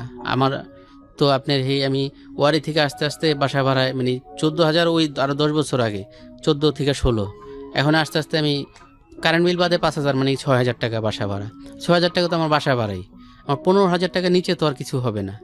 সেও দেখে যে না এটাও হবে না। এখন অলরেডি সংসারে 3 বেলা 1 বেলাও খাওয়া মুশকিল হয়ে যেতেছে। আত্মীয় স্বজন কেউ মুখ ফিরেও তাকায় না। সন্তানগুলা প্রতিদিন, বড়টার ব্রেন মোটামুটি অনেক ভালো, মেয়ে বড়টার নাম লামিয়া, ছোটটার নাম আলিফ। মেয়ে স্কুলে খায়া হোক না খায়া হোক মেয়ে মিস করে না। ছেলে ছোট মানুষ, আবার সবার মনও একরকম থাকে না, ও 10 টাকা না দিলে স্কুলে, তো এগুলো ওর কিছুই পুরো করতে পারি না। এইভাবে চলতেছে। এর ভিতরে আমি আর কোনো উপায় নেই, মানে একেবারে জিরো। এখনও পুরো ঘর শূন্য অবস্থায়, পাতিল মানে 3 বেলা 1 বেলা খাওয়ার স্বপ্নের মতো, এরকম অবস্থায় চলতেছে। এর ভিতরে আমি আমার এক সাথী, তবলিগ জামাতের সাথী, যারা সাথী বলে, সে দুনিয়া লাইনে অনেক বড় একটা ব্যবসার ম্যানেজার, তার আন্ডার অন্তত 50-60টা ফ্যাক্টরি আছে, প্রায় 1.5 লক্ষ লোক আছে, সে কমার্শিয়াল ম্যানেজার। তারে আমি বলি, ভাই আমার তো এই অবস্থা, একদিন নামাজের পরে মসজিদে আমার কোনো একটা কাজের ব্যবস্থা করে দেন। পরে তার হুশ হয়ে যায়, সে বলে যে না আমি তো ভাবছি যে আপনার মোটামুটি একটা মিনিমাম অবস্থা আছে, এরকম অবস্থাটা তো আর আমি জানি না। পরে শিক্ষাগত যোগ্যতা বললো, আমি বললাম যে নাম দস্তখত, বলে মিনিমাম, আমি বললাম মিনিমামও নাই। আর পরিশ্রমে এক সময় তো করছি, বললাম যে বাছে সহকারী করছি, লঞ্চে সহকারী করছি, কিন্তু মাঝে দিয়ে তো সুখ ছিল। আমি সকালে 9টা-10টা বাজে দোকানে যাইতাম, এরপরে হয়তো 12টার দিকে এসে পড়তাম, দুপুরে খাওয়া দাওয়ার পরে একটু রেস্ট নিয়ে একটা ঘুম দিয়ে 1-1.5 ঘন্টা, আবার আসরের আগে দোকানে যেতাম, ওইখানে যে আসরের নামাজ পড়ে দোকানে বসতাম। ওরা বন্ধ করে যেত, আমি হয়তো 8টা-9টা বাজে এসে পড়তাম, কারণ সারাক্ষণ তো আর কাজের চাপ একরকম থাকতো না। আর বেচা আমার দেখতে না, আমি কিনতাম, আমি গোছাইয়া দিতাম সম্পূর্ণ সব কিছু, আমি বিক্রি করার দায়িত্ব ওগো। আর যেহেতু আমার মানে 100% বিশ্বস্ত একজন লোক আছে যে আমার ম্যানেজার, মানে ও লাখ টাকা দিল বা 20 টাকা দিল, ও এদিক ওদিক করবো না, এরকম ওই সম্পূর্ণ সব দেখশন করতো। আর যেহেতু আমি লিখতে পারতাম না, হিসাব 20 টাকার জানি, ওই সব কিছু করতো। মাঝে তো অনেক সুখী ছিলাম। এখন কিভাবে কি করুম, পরের তারে বলার পরে সে বললো যে আপনি তো পরিশ্রমে কোনো লোডার মোডার কাজ দিলেও পারবেন না, আর মিনিমাম ইন্টার পাস কম্পিউটার জানা থাকলে, যেহেতু আমার সব ফ্যাক্টরির সাথে আমার সম্পর্ক আছে, কারণ তার কাছে যাইতে হয়, আমি আপনাকে কোনো একটা ব্যবস্থা করে দিতাম। এখন আপনি কিছু মনে করেন না, যে কোনো কাজ দিলে করবেন। আমি বললাম যে আমারে বাথরুম পরিষ্কার করতে দিল, আমি করুম। পরে বলে যে ঠিক আছে, আমি কালকে আপনার ফোন দিয়ে একটা নাম্বার দিলে আপনি ওখানে যাইন। পরের দিন আবার আসার সময় সে আমার একটা নাম্বার দিল যে অমুক ফ্যাক্টরিতে, আদম জিপি যেটে, ওই ফ্যাক্টরির সামনে যে এই নাম্বার একটা কল দিবেন, কল দিয়ে আমার কথা বলবেন, বললে ভিতরে ঢুকাইব, সে যা বলে শোনেন। ঠিক তাই ওই ফ্যাক্টরির সামনে গেলাম, মানে আপনাকে যাতে কোনোভাবে মানে বুঝতে না দিয়ে, হ্যাঁ আমার তারা যেটা বললো যে এটা এরকম অমুক ইয়েতে দিছে ব্যবসা থেকে, এখন তারে না নিলেও খারাপ দেখা যায়, নিব এই লোক দিয়ে তো চলবো না, যে বয়স, যে শরীর স্বাস্থ্য। আবার এই লোক বলে আগে কোটিপতি আছিল, ওই স্যার আবার এর বিস্তারিত সব বলছে। এখন আবার এই এলাকায় তার আত্মীয় স্বজন, আবার ওই ইয়েতে ব্যবসা স্থানীয় লোক নেয় না। আমি তো স্থানীয় না, মানে স্থানীয় রাত আমার আত্মীয় স্বজন। এখন কি করি, তারা আমার ঘুরান শুরু করলো, আজকে না কালকে না পরশু 1 মাস ঘুরে এলো। তা আমি আবার প্রতিদিন যে আপডেট, আবার আমি আবার ওই ব্যবসা যে স্যার আমার সাথীরে জানাই। সাথী খুব নরম প্রকৃতির লোক, সে মানে বর্তমান জমানায় বলা যায় খুব পরেশগার লোক, দেখতে এত বড় একটা দুনিয়ার লাইনে, কিন্তু একেবারে মুফতি সাহেবের এরকম। হ্যাঁ, মনে হয় না বছরে কোনো দিন তাহাজ্জুদ মিস আছে তার, মানে এরকম মানুষ। মানে তার কাছে আমি কিছুই না, দুনিয়ার লাইনেও না, দিনের লাইনেও না। তারাই আপডেট জানাই, সে আস্তে আস্তে আস্তে আস্তে ওইখানে নক করতেছে আমার ঢোকানোর জন্য। এরপরে ওই লোক আমারে একদিন বললো যে আপনি আসেন অমুক দিন। গেলাম, যাওয়ার পরে আমার একটা টেম্পোরারি নিয়োগ দিল, একটা কার্ড দিয়ে, স্থায়ীভাবে না। মানে তার কথা হলো আমি পরিশ্রম দেখলে বা এই কাজ দেখলে আমি, যেহেতু আমি ভেগে যাবেন। এমনি ভেগে যাব, এইভাবে আমার 23 দিন করাইলো। আমার কাজ হলো ফ্যাক্টরিতে 8 জন ফরেনার আছে, এগো লাঞ্চ করানো, লাঞ্চ এদের ইয়ে থেকে পাকায় আনে, লাঞ্চ করানো, এদেরকে চা দেওয়া বা এদের ফরমাইশ শোনা।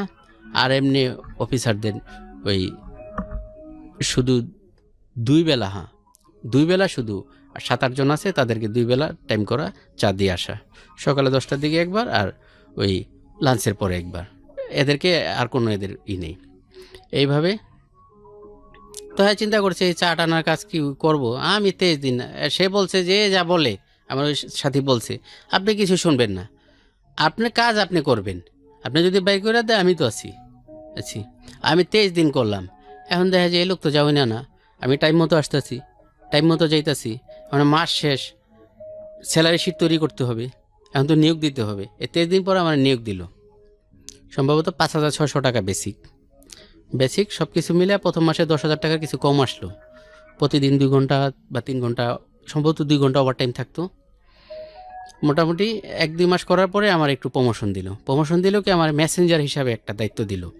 ওইখানে প্রোডাকশন জিএম যে আছে সে ফরেনার, তার একটা লোক সে চাইছে কোম্পানির থেকে যে আমার একটা লোক লাগবো। আমার যত স্যাম্পল আছে বিভিন্ন বাইং হাউজে, এই যে আপনাদের গুলশানে, বনানীতে, উত্তরা, বারিধারা ডিউএইচএস, মহাখালী ডিউএইচএস, এই বাইরের অফিসে আসা যাওয়ার জন্য হয়তো একটা প্রোডাকশন স্যাম্পল বা ডেভেলপমেন্ট স্যাম্পল এটা দিয়ে আসবো, অথবা তাদের কাছ থেকে একটা অরিজিনাল স্যাম্পল এটা নিয়ে আসবো। একেবারে লেভেল থেকে শুরু করে সব কিছু এগুলো তাদের থেকে অ্যাপ্রুভাল নিয়ে আসতে হয়। আচ্ছা, এটা তাদের কাছে নিয়ে যাব, আবার তারা এটা অ্যাপ্রুভাল দিয়ে দিবে, হয় এটা ক্যান্সেল করবে অথবা অ্যাপ্রুভাল দিবে, তারপরে ওটা তৈরি করবে। ওইটা হ্যাঁ আমি আবার ফ্যাক্টরিতে নিয়ে আসবো। প্রতিদিন 9টা থেকে আমার ডিউটি শুরু, শেষের কোনো সময় নেই। বলছে 9টা থেকে শুরু, কিন্তু শেষের কোনো সময় নেই। 6টা বাজে অফিসে সবাই যাবো, এমন হইতে পারে 6টা বাজে তোমার ডিউটি আবার শুরু, তোমার এখান থেকে যদিপুর যেতেইব বা ময়মনসিংহ যেতেইব। তো এই কাজ এই যুগে ছেলেবেলে করতে রাজি না, তারা এরকম কাজ তারা ভাগে। তো আমার ওই স্যারে পছন্দ করে নিল যে না ওরে দিয়ে হইব। এবং ওই স্যারে প্রথম যেদিন আমি ডিউটিতে ঢুকছি আমার পরিচয় হয়েছে, ওই দিনই আমার 1,000 টাকা বকশিস দিছে। সে পাকিস্তানি বংশোদ্ভূত আমেরিকান, তার নিট বেতন 2.5 লক্ষ টাকা, সব কিছু মিলিয়ে 4 লাখ টাকার মতো আসে তার বেতন এই বাংলাদেশে, নারায়ণগঞ্জ জিপি যেটা আদমজি। না, এরকম অনেক বাইরের ফরেনার আছে যারা প্রচুর টাকা ইনকাম করেন বাংলাদেশে। ওই স্যারটা খুবই ভালো লোক, প্রথম দিন থেকে আমার সে একেবারে মানে আপন, মানে তার কাছ থেকে সব ধরনের সহযোগিতা আমি পাই। সে আমার মেসেঞ্জার হিসেবে নিয়োগ দিল। এখন আমার একটু ইনকামও ভালো হলো, কাজও ভালো হলো, আমার ভিতরে যে গালি বকা, প্রেশার, মানসিক চাপ একটা এগুলো নাই। আমি স্যারে দিতেছে প্রতিদিন সকালে যাওয়ার পরে হয়তো 10টা-11টা বাজে শিডিউল, যে আজকে তুমি এই গুলশান 1 নাম্বার, বারিধারা, মহাখালী, এই জায়গায়, গাজীপুরে এই জায়গায় যাবা। এখন আমার প্রচুর ওভার টাইম হয়, দেখা গেছে এমনও দিন আছে ফজর আজান দেয় আর আমি বাড়িতে আসি, কিন্তু তারপরও খারাপ লাগে নেই আমার, যেহেতু আমি যখন চিন্তা করলাম আজকে একদিনে আমার 10 ঘন্টা ওভার টাইম, 50 টাকা করে হলে 500 টাকা। এরপরে বাইরে গেলে যদি 12টার আগে বের হই কোম্পানি 120 টাকা লাঞ্চের টাকা দেয়। এটা ছিল ওভারটাইমে টাকা দিত আপনাকে, ওভারটাইমের প্রতি ঘন্টা যা আসে ওই হিসাবে। এই নর্মাল টাইম যেটা এটা 1.5 গুণ। আচ্ছা, নর্মাল টাইমে যদি আসে 30 টাকা তাহলে এটা হবে 45 টাকা। আচ্ছা, একদিনে 10 ঘন্টা ওভার টাইম হইতো, এটা আমার জন্য বিশাল কিছু না, আমি অভাবী মানুষ। আর আমি এটা করতে অনেক আগ্রহী থাকতাম, একদম চায়া থাকতাম যে আমার বাইরে পাঠায়।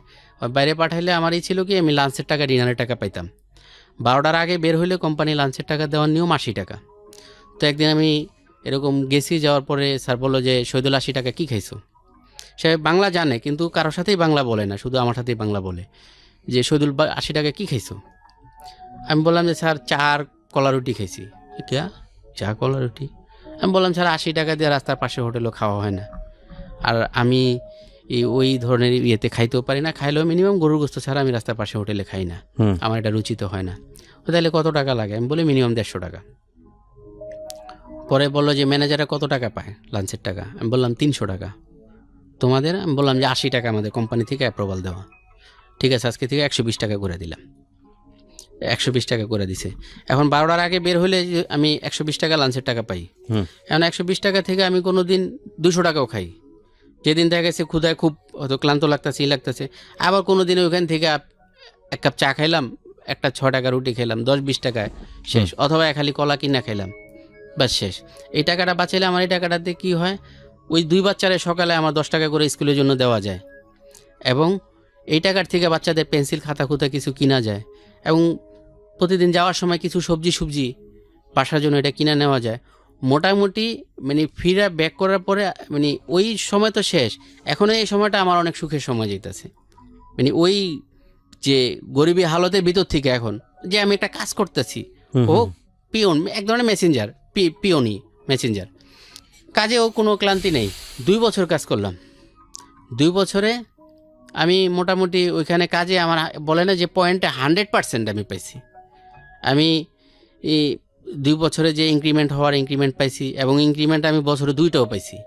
এবং স্যারে তো আমার এই যে বাইরে যাওয়ার ওভারটাইম দিত, লাঞ্চ বিল ঠিলি, ডিনার বিল, আবার রাত্রে আবার 9টা বাজলে আবার কোম্পানি 120 টাকা ডিনার বিল দিত। আবার সকালে যদি 9টার আগে পাঠাইতো না, কারণ 9টা থেকে ডিউটি শুরু, অনেকদিন 6টা বাজেও পাঠাইতো। ফোন দিত, শহীদুল কালকে এই যে স্যারের বাসা বাড়ি দ্বারা ডিউ হয়েছে, যে তুমি সকালে ভোরে আমার বাসায় আসবে, এটা নিয়ে 10টার ভিতরে তুমি ফ্যাক্টরিতে থাকবা। তাহলে আমার ওই ফজরের নামাজের পরে আমি রওনা দিতাম, তাহলে আমার সকালে এটা আবার ডিউটি উঠতো 9টার আগে, যেটা আবার সকালে 30 টাকা আবার নাস্তার পেতাম। এবার মাল্টি ন্যাশনাল কোম্পানি তো যাই হোক, মোটামুটি এখানে ভালোই চলতেছি। গরিবী হালতে মোটামুটি মাসে আমার 12 থেকে 14,000 টাকা ইনকাম আসে। এরপরে আমার ওই স্যারে আমার আলাদা আবার কিছু টাকা দেয়, একদিন আমি স্যারের কাছে বললাম যে স্যার আমারে একটু ম্যানেজারে বলে দেন, আমার বেতনটা একটু আগে দেওয়ার জন্য, যে কত টাকা লাগবে। আমি বললাম যে 7,000 টাকা লাগবে।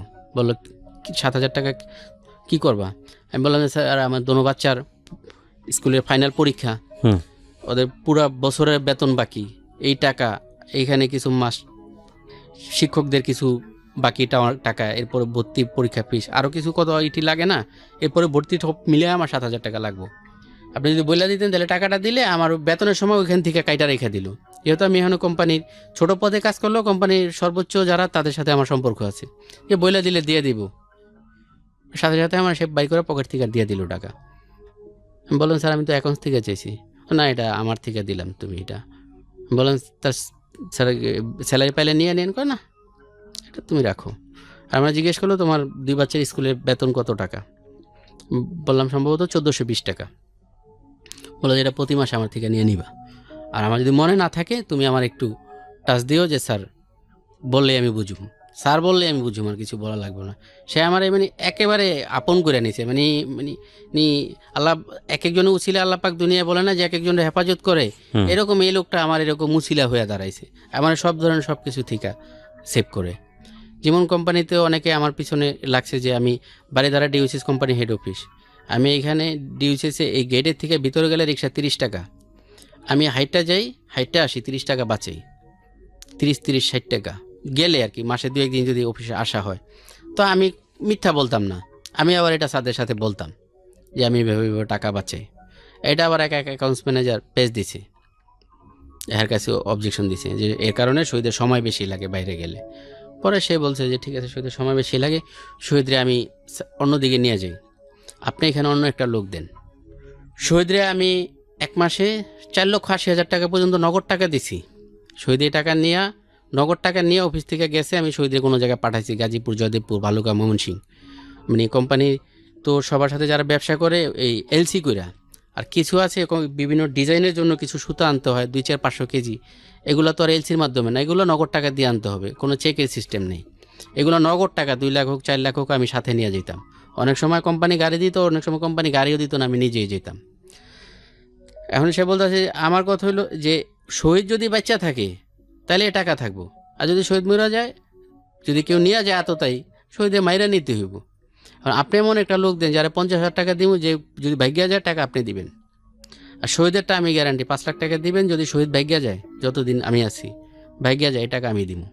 কারণ আমি শহীদের 4,80,000 টাকা পর্যন্ত দিছি নগদ টাকা, অফিসে কেউ জানেও না, এটা হেড অফিসে ফোন করে দিত, হেড অফিস থেকে টাকা নিয়ে বাস। আমার তো 480 টাকা অনেক কিছু, কিন্তু 4,80,000 টাকা পর্যন্ত আমার স্যার আমার নগদ টাকা দিছে, যে এটা দিও অমুক জায়গায়, সব তারাই করে দিত অনলাইনের মাধ্যমে। আমি যাই সুতাটা বুঝে নিয়ে বা যেটা বুঝা নিয়ে আমি একটা সিগনেচার কইরা আমি টাকা পরিশোধ করে আমি আবার গাড়ি লোড করে নিয়ে আসতাম। ভালো চলতেছে। তো এর ভিতরে কোম্পানি বন্ধ হয়ে গেল। কোম্পানি সিদ্ধান্ত নিল তারা এই ব্যবসা করব না। এই ওটা মোজার ফ্যাক্টরি ছিল, যে আমার এটা এই কানাডার একটা কোম্পানি মোজা, গিল্ডান। এই মোজা তৈরি করতো ওই ফ্যাক্টরিতে। কোম্পানি করব না। তো কোম্পানি তখন আমাদেরকে বললো কি আমরা করবো না বলতে কি আমরা এই ফ্যাক্টরিটা এখান থেকে আমরা ভালুকা ট্রান্সফার করবো ময়মনসিংহ। আমরা চাকরি কারোই যাবে না, এখান থেকে যদি কেউ যাইতে চায় আমরা নিব। এখন সবাই এত দূরে যাবেও না, আর সবারে তারা নিবেও না। কারা কারা যাবে এদের একটা লিস্ট হইল। এই লিস্টের ভিতরে আমিও আছি। এবং আমার স্যার আমার বলছে যেহেতু সেই দায়িত্বে আমি তো আছি, শহীদুল তোমার সমস্যা কি, তোমার বেতন বাড়বো, সমস্ত কিছু বাড়বো, সুযোগ সুবিধা সব কিছু বাড়বো, তোমার বাসা ভাড়া বাবদ টাকা কিছু দেওয়া হবে, না দিলে তো আমি আছি। আমি যেহেতু স্যারের 100% বিশ্বাস করি। স্যারও জানতো না যে কোম্পানি এটা একটা চালাক, কারণ সে যত বড় পদে থাকুক সে তো কি বলে চাকরি করে, কোম্পানি মালিক তো সে না, মালিকের একটা চালাকি। মালিক আসলে কোম্পানিটা বন্ধ করে দেবো, ওইখানে চালু করবো না, ওইখানে কোম্পানি বানাইছে ওইটা অন্য কাজের জন্য, এটা নেওয়ার জন্য না। শেষ দিনে আমাকে পাওনা দেওয়ানা সব দিয়ে দিল আর জানাই দিল যে কোম্পানি ওইখানে যাবে না। কারণ পাওনা দিয়ে দিলে তো আর এখানে কিছু করার নেই। আর রাষ্ট্রীয় আইন অনুযায়ী যত পাওনা দেওয়ানা আছে সমস্ত দিয়ে দিছে, আমাদের সবারই যত লোক আছিল দিয়ে দিছি। দিয়ে দেওয়ার পরে আবার যে সে কোম্পানি থেকে সব মিলে আমি সম্ভবত ৭৬,০০০ টাকা পাইছি। 3 মাস 13 দিনে বেতন দিতে হয়। এরপরে পুরো যে যতদিন চাকরি করছি ছুটির টাকা, তারপর আরও কি জানি সব মিলে আমি এত টাকা পাইছি, পুরো টাকা কোম্পানি দিছে। দেওয়ার পরে স্যারের সাথে কথা বললাম, স্যার বললো যে শহীদুল চিন্তা করো না, আমি তো আছি, আমি বাংলাদেশে যদি কোনো ফ্যাক্টরিতে জয়েন করি, আমি যেখানে জয়েন করি তোমার কল দিমু। পরে স্যার আর কোনো জায়গায় জয়েন করে নেই, স্যারে কানাডা গেছে গা। আমি এই টাকা বিভিন্ন ইপিজেড ফ্যাক্টরিতে বিভিন্ন জায়গায় ঘোরাঘুরি করে চাকরির আশায় এই টাকাও শেষ। কোম্পানি থেকে যে টাকা পাইলাম এর ভিতরে আমি একটা কোম্পানিতে ভালো চাকরির একটা করছিলাম, একটা কোম্পানি, বড় একটা কোম্পানি ইন্ডিয়ান। এই কোম্পানির যে অ্যাডমিন জিএম আগে সামরিক বাহিনীর একজন অফিসার ছিল, তার সাথে ওই অফিসে কাজে যে আমার সম্পর্ক পরিচয়, তারা যে আমি খুলে বললাম যে স্যার আমার একটা চাকরি দরকার। সেও আমার এই একই পদে জয়েন দেওয়ার জন্যই করলো, কিন্তু বললো যে শহীদুল আমার তো কোম্পানি সিস্টেম ইন্টার পাস লাগবে আর কম্পিউটার মিনিমাম জানা থাকতে হবে, কারণ তুমি তো জানো না কি করবা। তো ঠিক আছে তারপরও আসো। ইন্টারভিউতে আমার নেওয়া হইলো। ইন্টারভিউতে আমার এরা হালকাই দিল যে বাংলা ইংরেজিতে স্থায়ী অস্থায়ী ঠিকানা মোবাইল নাম্বার সহ লিখতে, কারণ আমি তো পারি না। ওই চাকরিটা ভালোই ছিল, সেও আমার পছন্দ করে। আবার আমার ওই স্যারেও তারে ফোন দিয়ে বলছে এই ছেলেটা আগে আমার কাছে ছিল, যে তারে দেখেন আপনি এখানে কোনো জায়গায় রাখা যায় কিনা। ওই আমার স্যারের সাথে আবার তার সম্পর্ক ছিল, আমার স্যারে তারে ফোন দিয়ে বলছে। আবার আমার যেহেতু যাওয়া আসায় চিন্তু, এখন ইন্টারভিউতে আমি এটুকু পারি না, বাংলা ইংরেজিতে স্থায়ী অস্থায়ী ঠিকানা মোবাইল নাম্বার সহ লিখতে বলছে। পরে বললো শহীদুল কি করবা, হইল না। এইভাবে কয়েক মাস ঘুরে এই টাকা পয়সা শেষ। পরে আমি যে এখানে ভাড়া থাকি এখন বর্তমানে, এখানে আমি বাসাও ছেড়ে দিছি ওই যে ভালুকা যাওয়ার জন্য। এখন এই এলাকা থেকে আমার বাসাও পাল্টাই দিব, এই এলাকায় মিলের ভিতরে বাসা পাওয়া যায় না। বাসায় আর একটু দূরে যায় একটু কম টাকা বলতে কি 5,000 টাকা, কারেন্ট বিল সব নেওয়া, 1 রুমের ফ্ল্যাট, একদম টাইলস টুইলস করা, এক ফ্ল্যাটে যা থাকে সমস্ত কিছুই এক রুমের ভিতরেই আছে। আর কমে ভাড়া নিলে ওই যে মানুষের সাথে বাথরুম টয়লেট ব্যবহার করতে হয়। এখন এগুলো আমি আমার স্ত্রী সন্তান কেউই ব্যবহার করে অভ্যস্ত না। আর আমি তো আমার স্ত্রী সময় পর্দার ভিতরে রাখছি, এখানে পর্দার কোনো বালাই থাকবো না। মানুষের সাথে বাথরুমে যেতে হবে, গোসলখানা যেতে হবে, ওইগুলো সম্ভব না। 5,000 টাকা দিয়ে এটা নিলাম, এর ভিতরে চাকরি আমি খুঁজতেছি, প্রতিদিনই কোনো না কোনো জায়গায় বের হই, কোনো কিছু হয় না। শেষমেশ কয়েকজন অটো চালকের সাথে আমার পরিচয় হইলো, সম্পর্ক হইলো। চার দোকানে বইতে দেখি যে আরে এরা তো খুব ভালো আছে, পেনশন সিগারেট খায়, এরা দামি 1-1,500 টাকা দামের প্যান্ট পরে, 1,000 টাকা দামের প্যান্ট শার্ট পরে, অ্যান্ড্রয়েড মোবাইল ব্যবহার করে। এত খুব ভালো আছে। ভাই কী ব্যাপার? কয়ে ভাই এরকম। হ্যাঁ আমরা ভালো আছি। যার নিজের গাড়ি, পুরান ড্রাইভার, এরা প্রতিদিন বলে যে আমরা একদিনে আগে 2,000-2,500 টাকা ইনকাম করতাম, এখন আমাকে মিনিমাম 500 থেকে 1,500 টাকা ইনকাম আছে। আমরা বের হই প্রতিদিন ফজর ওয়াক্তে শহরে ঢোকা যায়, শহরের থেকে কিছু টিপটুপ মাইরা কয় আমরা গার্মেন্টস যে সময়টা, এই সময়টা মাইরা আমরা 9টার ভিতরে বাড়িতে চলে আসি, 9টা-10টায় আইসা গোসল টোসল কইরা রেস্ট নিয়ে ঘুম দিয়া আবার এরা 4টা বাজে বাইর হয়। আবার 4টা বাজে বের হইলে আবার এরা গার্মেন্টস বা অফিস টাইমে এই পুরো ট্রিপগুলো মাইরা এরা বাসায় যায় আবার 8টা-9টার দিকে, মোটামুটি 1-1.5 হাজার টাকা ইনকাম।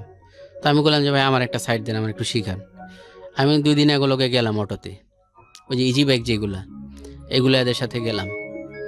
এদের সাথে যাওয়ার পরে এরা আমার 2 দিন পরে বললো, শহীদ ভাই এটা তো কোনো শিখা কোনো ব্যাপার না, আপনার যেহেতু ইনকাম দরকার আপনি দেখেন কিনতে পারেন কিনা, কিনতে পারলে আপনাকে আমরা একদিনই শিখাই দিমনি, আমাকে ডিউটি পরে আধা বেলা 2 জনে লয়ে যাবেন আপনারে, এটা একটু সাহস করলে কোনো ব্যাপার না, আপনি কেনার চেষ্টা করেন। কিনতে 1.5 লক্ষ টাকা লাগে, কোনোভাবেই টাকার মিল করতে পারলাম না। পরে আর এগুলো যে তাহলে আপনি 70-80 হাজার টাকা মিল করেন, আপনার একটা পুরান কিনা দিই একেবারে দজভাঙ্গা একটা 30-35 হাজার টাকা, আর এটা 5টা ব্যাটারি আছে ভিতরে, ব্যাটারিতে চালায়, 5টা ব্যাটারির দাম 50 হাজার টাকা। আপনি এক সেট নতুন ব্যাটারি উঠাই দিব, তাইলে আপনি 1 বছর আরামে চালাইতে পারবেন।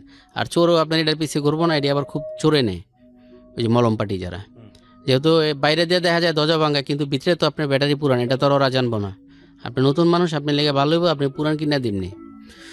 70-80 হাজার টাকা জোগানোর জন্য মোটামুটি পরিচিত আত্মীয় স্বজন সবার কাছে চাইলাম, সবাই না করে, সবাই বিভিন্ন যুক্তি দেখায়, এই দেখায়, মানে সবার পরে সবাই বাইরে আমার অগোচরে যেটা বলে যে ওর কোটি টাকা দিয়ে ও কিছু করতে পারে না, আমরা 50,000 দিলে এটা দিয়ে কি আরবো, ওইটাও খাইয়া লাইব, ওইটাও খাইয়া লাইব, সবাই দিব না, এটা হলো মূল কথা। তারপরে এটা একটা চিন্তা করে আর কি, হ্যাঁ যুক্তি, এটা কি করব। আমার বড় ভাইরা তার আর্থিক অবস্থা অনেক ভালো, সে মাসে অন্তত 2-4 লাখ টাকা ভাড়াই পায়, তার অনেক দোকানপাট আছে, 6 তলা একটা ফাউন্ডেশন করা বাড়ি, 3 তলা কমপ্লিট, 6 তলা ফাউন্ডেশন করা, এখন এটা সে 6 তলা পুরো ভেঙে লাইব, 4 ইউনিটের বাড়ি, সে এটা ভাঙ্গিয়া ফিরে 15 তলা ফাউন্ডেশন করব, 15 তলা করব, অনেক টাকা পয়সার মালিক। কিন্তু তার সাথে আমার মনের এমন একটা সম্পর্ক নাই। এবং কিছু লোক আছে না বাইরে খুব ভালো, কিন্তু যার ব্যবসায়ী মহলে বা সামাজিক মহলে, কিন্তু ফ্যামিলিগতভাবে স্ত্রী সন্তান বা আত্মীয় স্বজনের সাথে সে অত ভালো না, ওই বেলা তার আচার আচরণ ভালো না, এমন অনেক লোক সমাজে আছে। সে বাইরে খুব ভালো দাতা, ভালো ব্যবহার, খুব ভালো এই কিন্তু ভিতরে ওরকম একটা না। তারে আমি ফোন দিয়ে বললাম, ভাই আমার অটো কেনার জন্য কিছু টাকা যদি আমার করতেন। মুখে বলতে সাহস পেলাম না সামনে যেয়ে, কারণ যদি খারাপ ব্যবহার করে, দিল না এটা হলো এক কথা, যদি কটু কথা বলে, এই মেয়ে আপনি এত টাকা দিয়ে করতে পারেননি, কি করতে পারেননি, ওখানে এগুলো আমার শোনার সময় নেই, বা টাকা কেউ লেগে কামায় রাখেনি, কি বলতে পারে আমি জানি তো, আমার তো টাকা পয়সা এক সময় ছিল। ফোন দিলাম, ফোন দিয়ে বললাম, সে বলে যে আমি এমনি ব্যাংক লোন লইছি, আমি ব্যাংক লোন নিয়ে যেতে আছি, এই মুহূর্তে আমার কাছে কোনো দেওয়ার মতো টাকা নেই।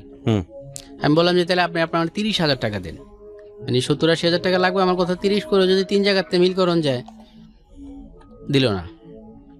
আমার এক মামার শ্বশুর, তার কাছে আমি একদিন রাস্তায় ধরলাম, বাড়িতে যেয়ে ধরন যাবো না, কারণ বাড়িতে যেয়ে ধরলে ও কাজ হইব না, রাস্তায় ধরলাম, ধরে আমি ভাঙ্গা বললাম যে মামা আমি এরকম অবস্থায় আছি, আমি একটা অটো কেনার জন্য এখন চেষ্টা করতেছি, আমার কিছু টাকার একটা ব্যবস্থা করে দেন।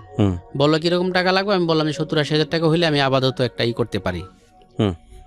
সে আমারে জবান দিল যে ঠিক আছে আমি দেখি, তোমার খালা বা অন্য সবার লগে আলোচনা কইরা। 1 সপ্তাহ পরে আমি একটা অটো পাইছি 65 হাজার টাকা, এটা সেকেন্ড হ্যান্ড। আচ্ছা, আমি ফোন দিলাম যে মামা আমার তো এই 65 হাজার টাকা যদি মিল করে দেন তাইলে আমার এটা কিনা যায়। পরে সে বললো যে আমার কাছে এখন আপাতত কোনো টাকা পয়সা নাই, তোমার কাছে যদি থাকে তুমি কিনো, মানে না। এখন কি করি, মানে কোনো পথ তো আর নাই, কোনো বাঁচার আর উপায় আর কোনো নাই, সংসার তো চলে না বন্ধ অবস্থায়, নিজেও দিনের পর দিন অনাহারও কাটতে হয়, স্ত্রী সন্তানেও কাটতে হয়। আর এই অবস্থায় তো অনেকের স্ত্রীও থাকে না, আমাদের তাও স্ত্রী আছে, সংসারও থাকে না, আমাদের তাও সংসারও আছে। এই জন্য আমিও সবসময় মানে যখনই আল্লাহর কাছে দোয়া করি, আমি আমার স্ত্রীর জন্য দোয়া করি যে হ্যাঁ আমি ওর উপরে সন্তুষ্ট, আপনি ওর উপরে সন্তুষ্ট হয়ে যান, আমি ওর উপরে রাজি খুশি, আপনি ওর উপর রাজি খুশি হয়ে যান। আর ও বলে যে তুমি যখন ভালো ছিলে, ভালো অবস্থায় রাখছো, এখন খারাপ, এখন আমি কি করবো, আমার 10,660 টাকা। তো এই মহিলা যে বাটপার, এটা আমি বুঝি না, এই মহিলাও 10,000 মেরা খাইলেছে।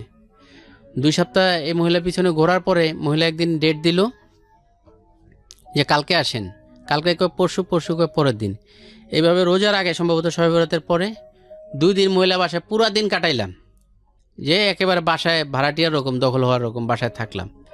মহিলা রাত্রে এসে আবার পরের দিন এরপর আমি চিন্তা করলাম যে আমি তো মরতেও পারতেছি না, মারতেও পারতেছি না। ও এর ভিতরে আমি আত্মহত্যার জন্য নিত্য নতুন সব কৌশল খুঁজতে লাগলাম।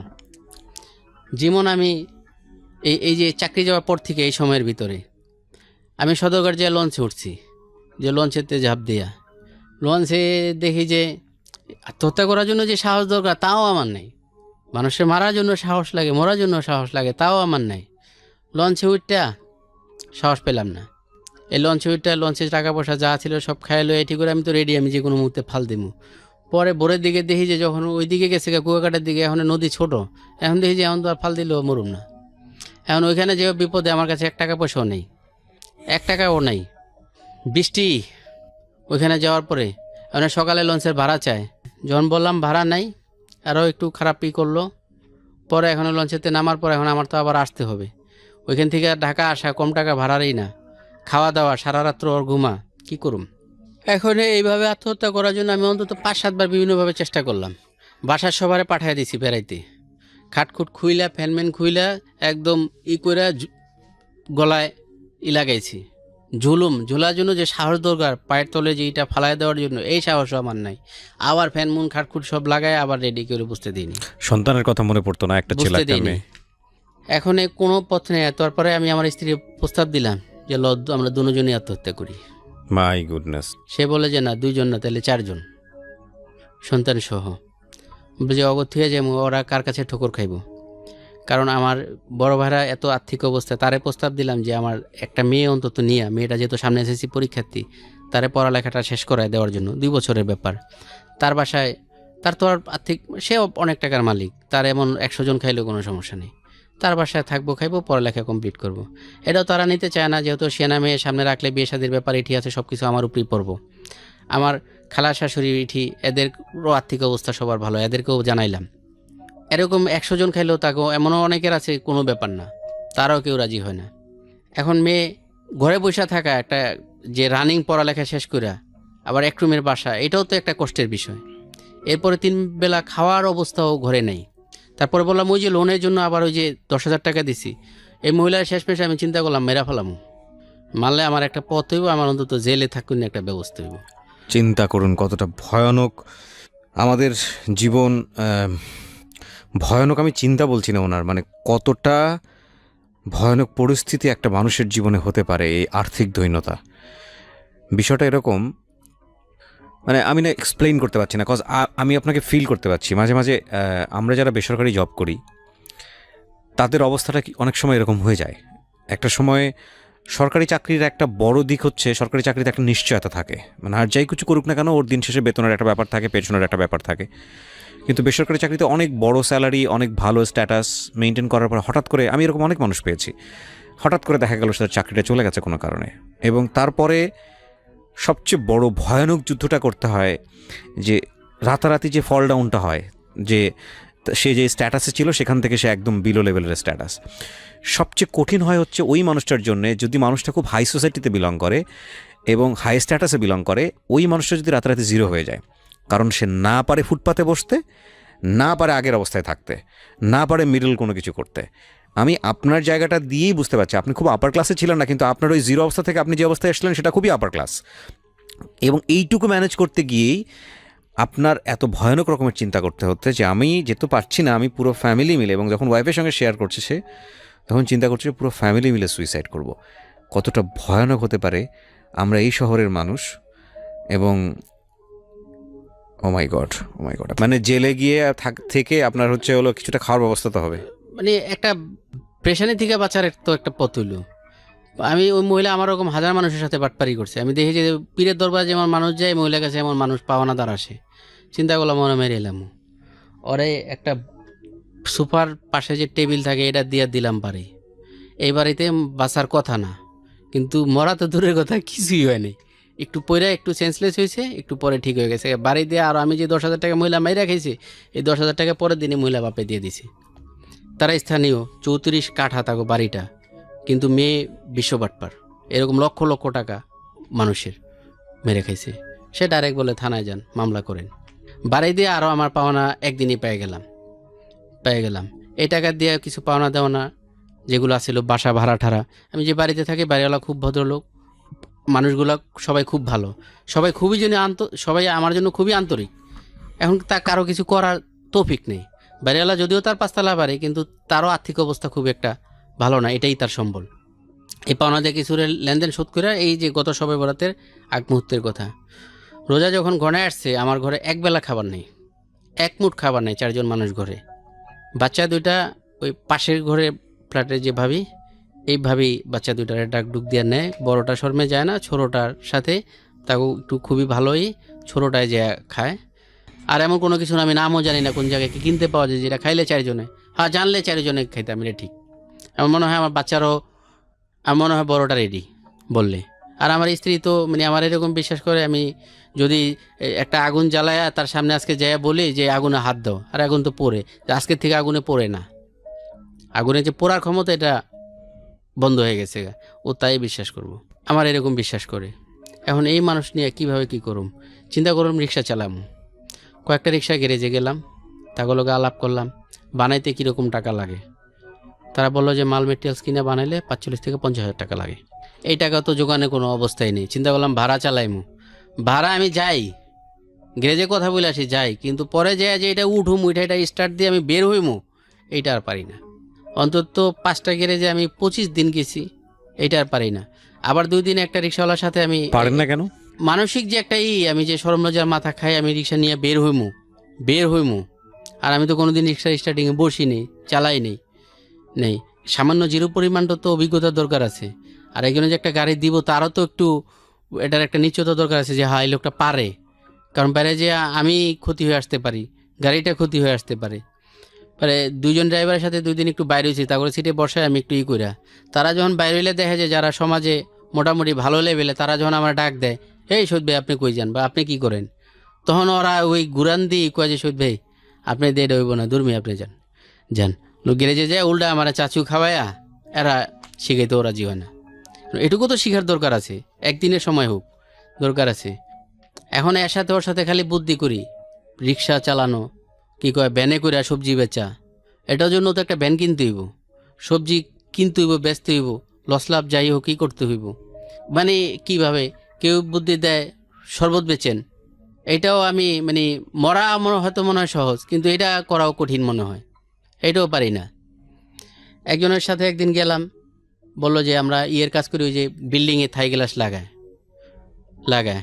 পরে হেরা আমার দেখার পরে বললো যে ভাই আপনি তো নিজেই 10 তলা উঠতে পারবেন না, আপনি গ্লাস লয়ে উঠবেন কেমনি, হইলো না।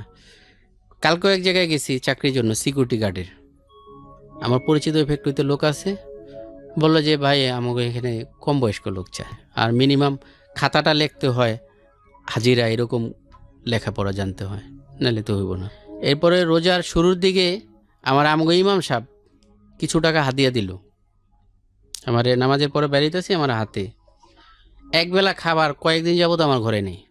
বললাম যে পাশের ঘরে ভাবি বাচ্চা 2টারে কিছু দেয়, আমরা 2 জন মোটামুটি রোজা থাকে মানুষ 15 ঘন্টা, আমরা 30 ঘন্টাও, দিনে হয়তো 2-1 দিন পরে একবেলা বাঁচার জন্য আর কি একবেলা কোনো রকম একটা খাবারের ব্যবস্থা করি। এখন আমি চিন্তা করলাম, এক সময় আমি জাকাত দাতা ছিলাম, যে জাকাত প্রার্থী, আমি কয়েকটা লোক টার্গেট করলাম, 2টা লোক, যে 2টা লোক প্রচুর দান সৎকার করে, টাকাওয়ালা। এর ভিতরে একজন সমাজসেবক আছে, একজন আমার চিনে আর একজন পরিচয় দিলে চিনবো, 2 জন লোক।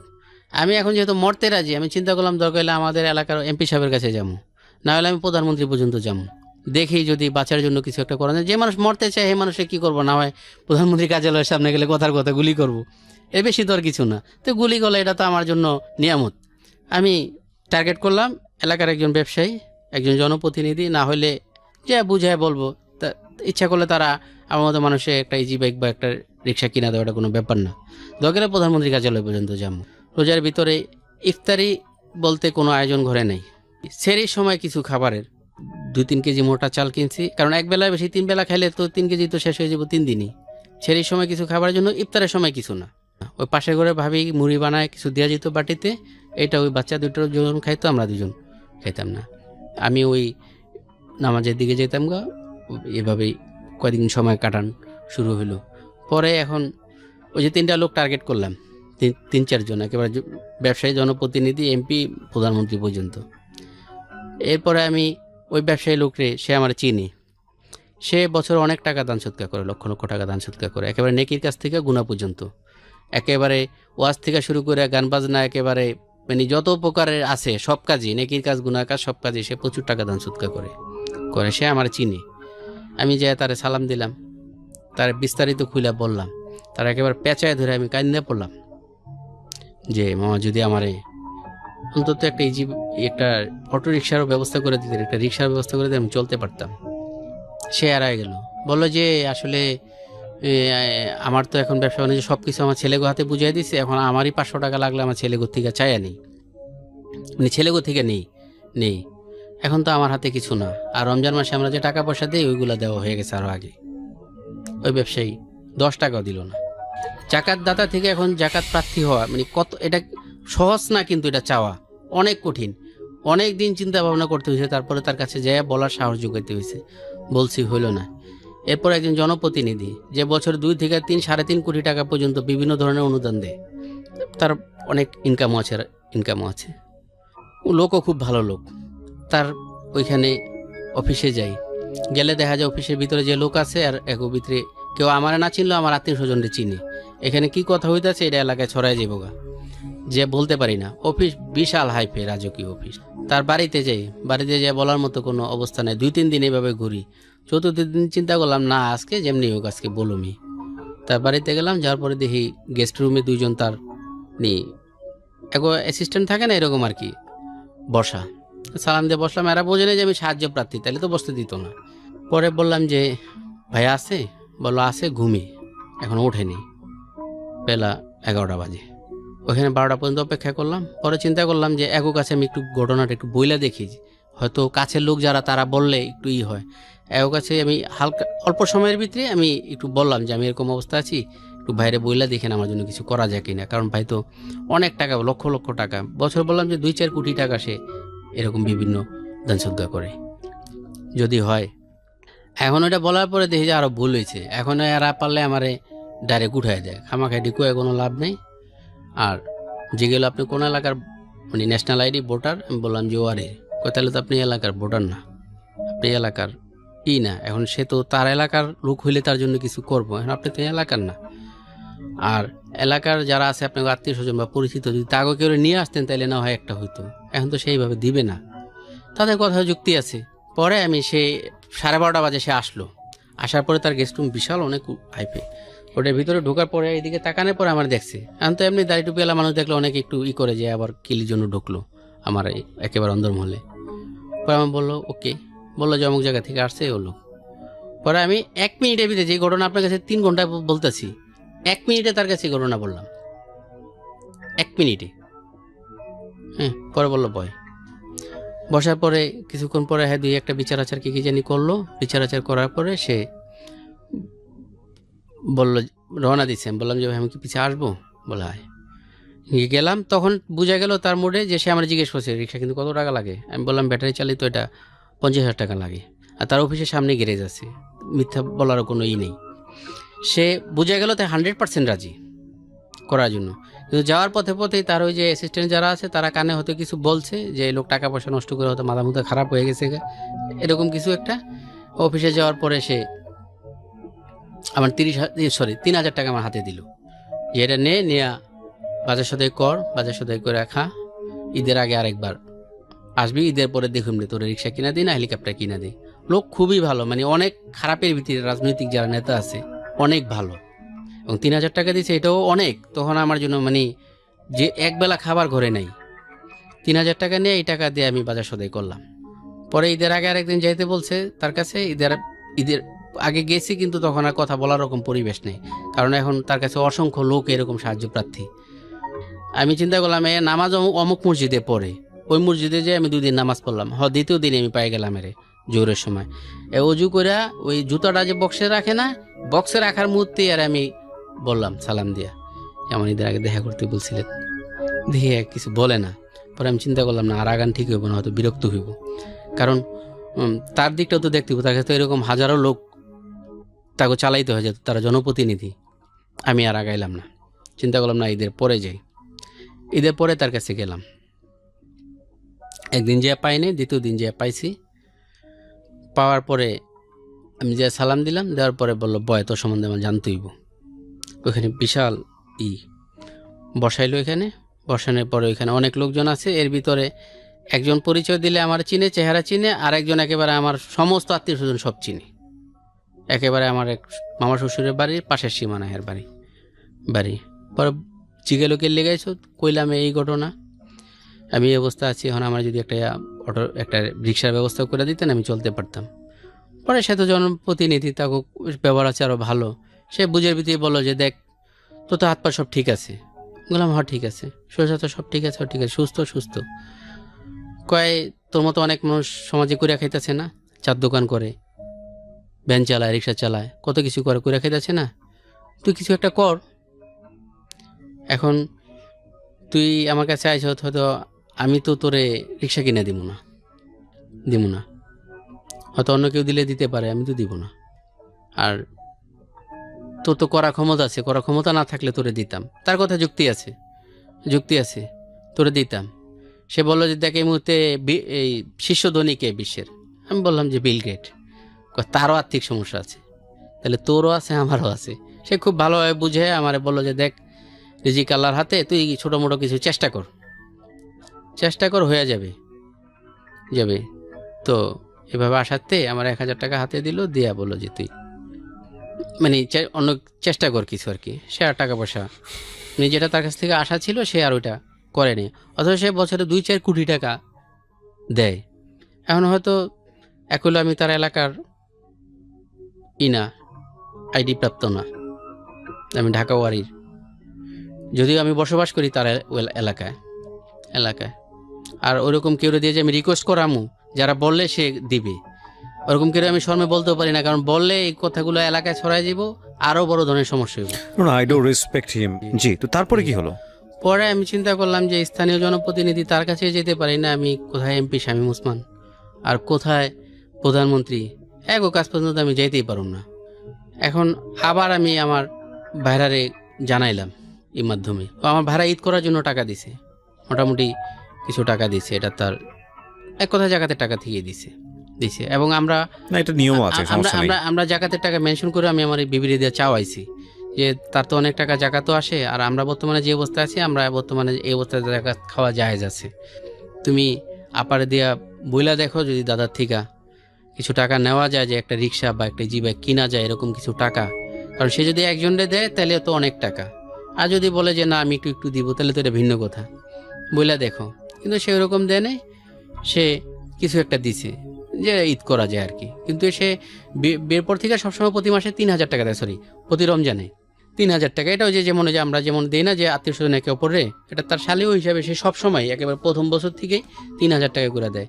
এবার 3,000 টাকার জায়গায় সে 20,000 টাকা দিছে, অর্থাৎ বাকি টাকা সে ওই ফান্ডের থেকেই দিছে। ওই টাকা দিয়ে তখন তো আমার ঈদ কাছে, এখন ঘরে তো মিনিমাম কিছু খাবারের ব্যবস্থা করতে হবে, আমরা 2জন বাদ দিলাম, বাচ্চা 2টার জন্য মিনিমাম কিছু কিনতে হবে, এরপরে বাড়িওয়ালার ভাড়া, তারা তো মিনিমাম কিছু দিতে হবে, বাজার সদাই কিছু করতে হবে। এভাবে কইরা ওই টাকাটা আমি 1 টাকাও নষ্ট করি না, এইভাবে করে আমি টাকাটা কাজে লাগাইছি।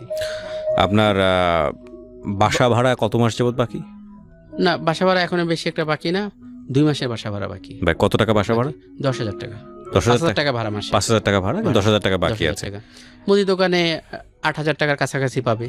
আর ওরকম কোনো দেনা এখন পর্যন্ত আমি হই নেই, কারণ আমি দেনা করলে যেহেতু দিতে পারবো না, আমি দেনার দিকে যাই না, কারণ আমার তো দেওয়ার তৌফিক থাকতে হবে। আর মাঝখানে যেটা হয়েছে আপনার ছেলেমেয়ের লেখাপড়া বন্ধ হয়ে গেছে, আর ওই যে গ্রামীণে 30,000 টাকা নিছি, এটা প্রতি সপ্তাহে যে 1,000 টাকা দিতে হয়, কোত্থেকে জোগাড় করেন? সপ্তাহে 1,000 টাকা, এটা তো দেওয়া আমার জন্য খুবই, প্রত্যেক সপ্তাহে বিভিন্নভাবে হয়তো এর ওর থেকে একটু হাওলাত নিয়া বা এভাবে নিয়া, বা ওই জীবনে যে ওই 20,000 টাকা পাইছিলাম ওইখান থেকে 2 সপ্তাহ টাকা দিছি।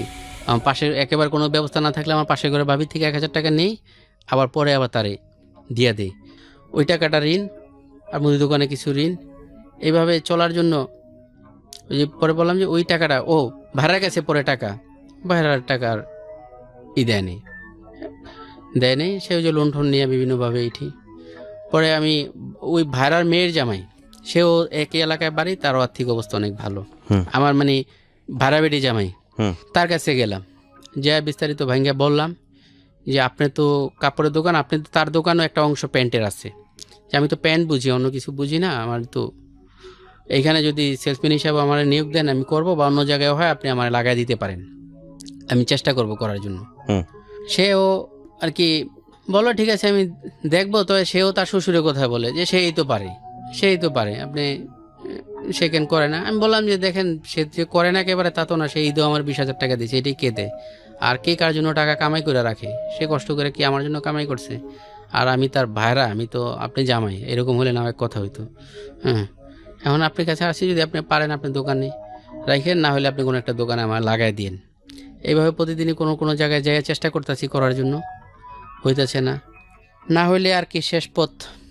আর মানে আমার যে যোগ্যতা, আর বোঝা যায় বর্তমান দুনিয়া কিছু করার মতো ক্ষমতা বা যোগ্যতা আমার আর নাই, না হইলে আর শেষ পরিণতি। দাঁড়ান, প্রথম কথা হচ্ছে যে আমি খুব রিলিজিয়ন বিলিভ করা একজন মানুষ, হ্যাঁ, এবং ইন মাই লাইফ, আমার ব্যক্তিগত জীবনে আমি একেবারে গ্রামে বড় হওয়া একটা ছেলে, একেবারেই ধরেন অজপাড়াগা যেটা বলি আমরা, এরকম যে আমি আমার ছোটোবেলায় ইলেকট্রিসিটি ছাড়া পড়াশোনা করেছি লম্বা সময়, এরকম একটা জায়গায় পড়াশোনা করেছি। আমি ঢাকা শহরে এসেছি, যেদিন আমি ঢাকা বিশ্ববিদ্যালয়ে পড়াশোনা করার জন্যে আমি পা বাড়ালাম, সেটাই আমার প্রথম ঢাকা শহরে আসা। এর আগে আমি ঢাকা শহর চিনতাম না, আমি জানতাম যে ঢাকা বাংলাদেশের রাজধানী। সো আপনি বুঝতেই পারছেন যে আমার ব্যাকগ্রাউন্ডটা কী।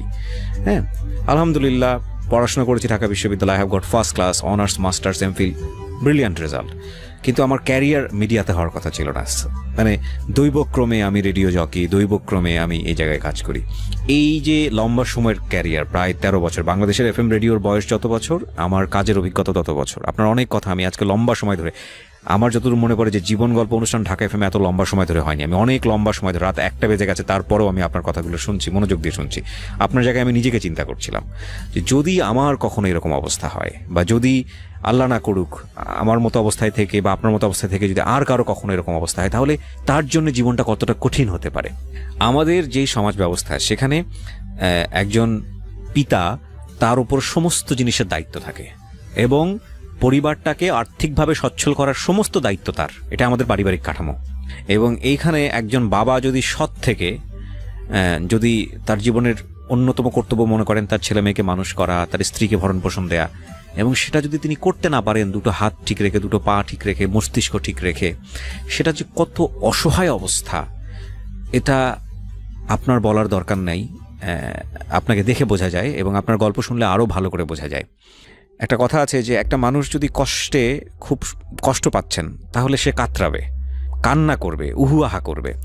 তাকে যদি সেই কাজটা না করিয়ে যদি বলা হয় হাসো, তোমাকে কষ্ট দেওয়া হচ্ছে, আগুনে পোড়ানো হচ্ছে, এবং তোমাকে হাসতে হবে এই অবস্থায়, তাহলে কিন্তু সেটা ভয়ানক রকমের কষ্ট দেয়া। তো আপনার অবস্থাটা হয়ে গেছে এখন এরকম। আমি যেটা মনে করি যে আপনি না পারছেন স্ট্যাটাস মেনটেন করতে, না পারছেন ঘরের খাবার জোগাড় করতে, ভয়ানক কঠিন অবস্থা। মানে এটা ক্যান্সারের চেয়েও ভয়াবহ, এটা আমি আমার জায়গা থেকে মনে করি, আমি বুঝি, এবং এটা সত্যিই খুব কষ্টদায়ক। আপনার গল্পের মধ্য দিয়ে আমি পুরোটার সময় আমার মনে হয় আমি নিজেকে চিন্তা করেছি, এবং একই সাথে যারা আজকে লিসনার, যারা আজকে রেডিও শ্রোতা আছেন, যারা শুনলেন, তারাও অনেকেই আপনাকে চিন্তা করেছেন। তবে এটা ঠিক, দুটো জিনিস বলবো। একটা হচ্ছে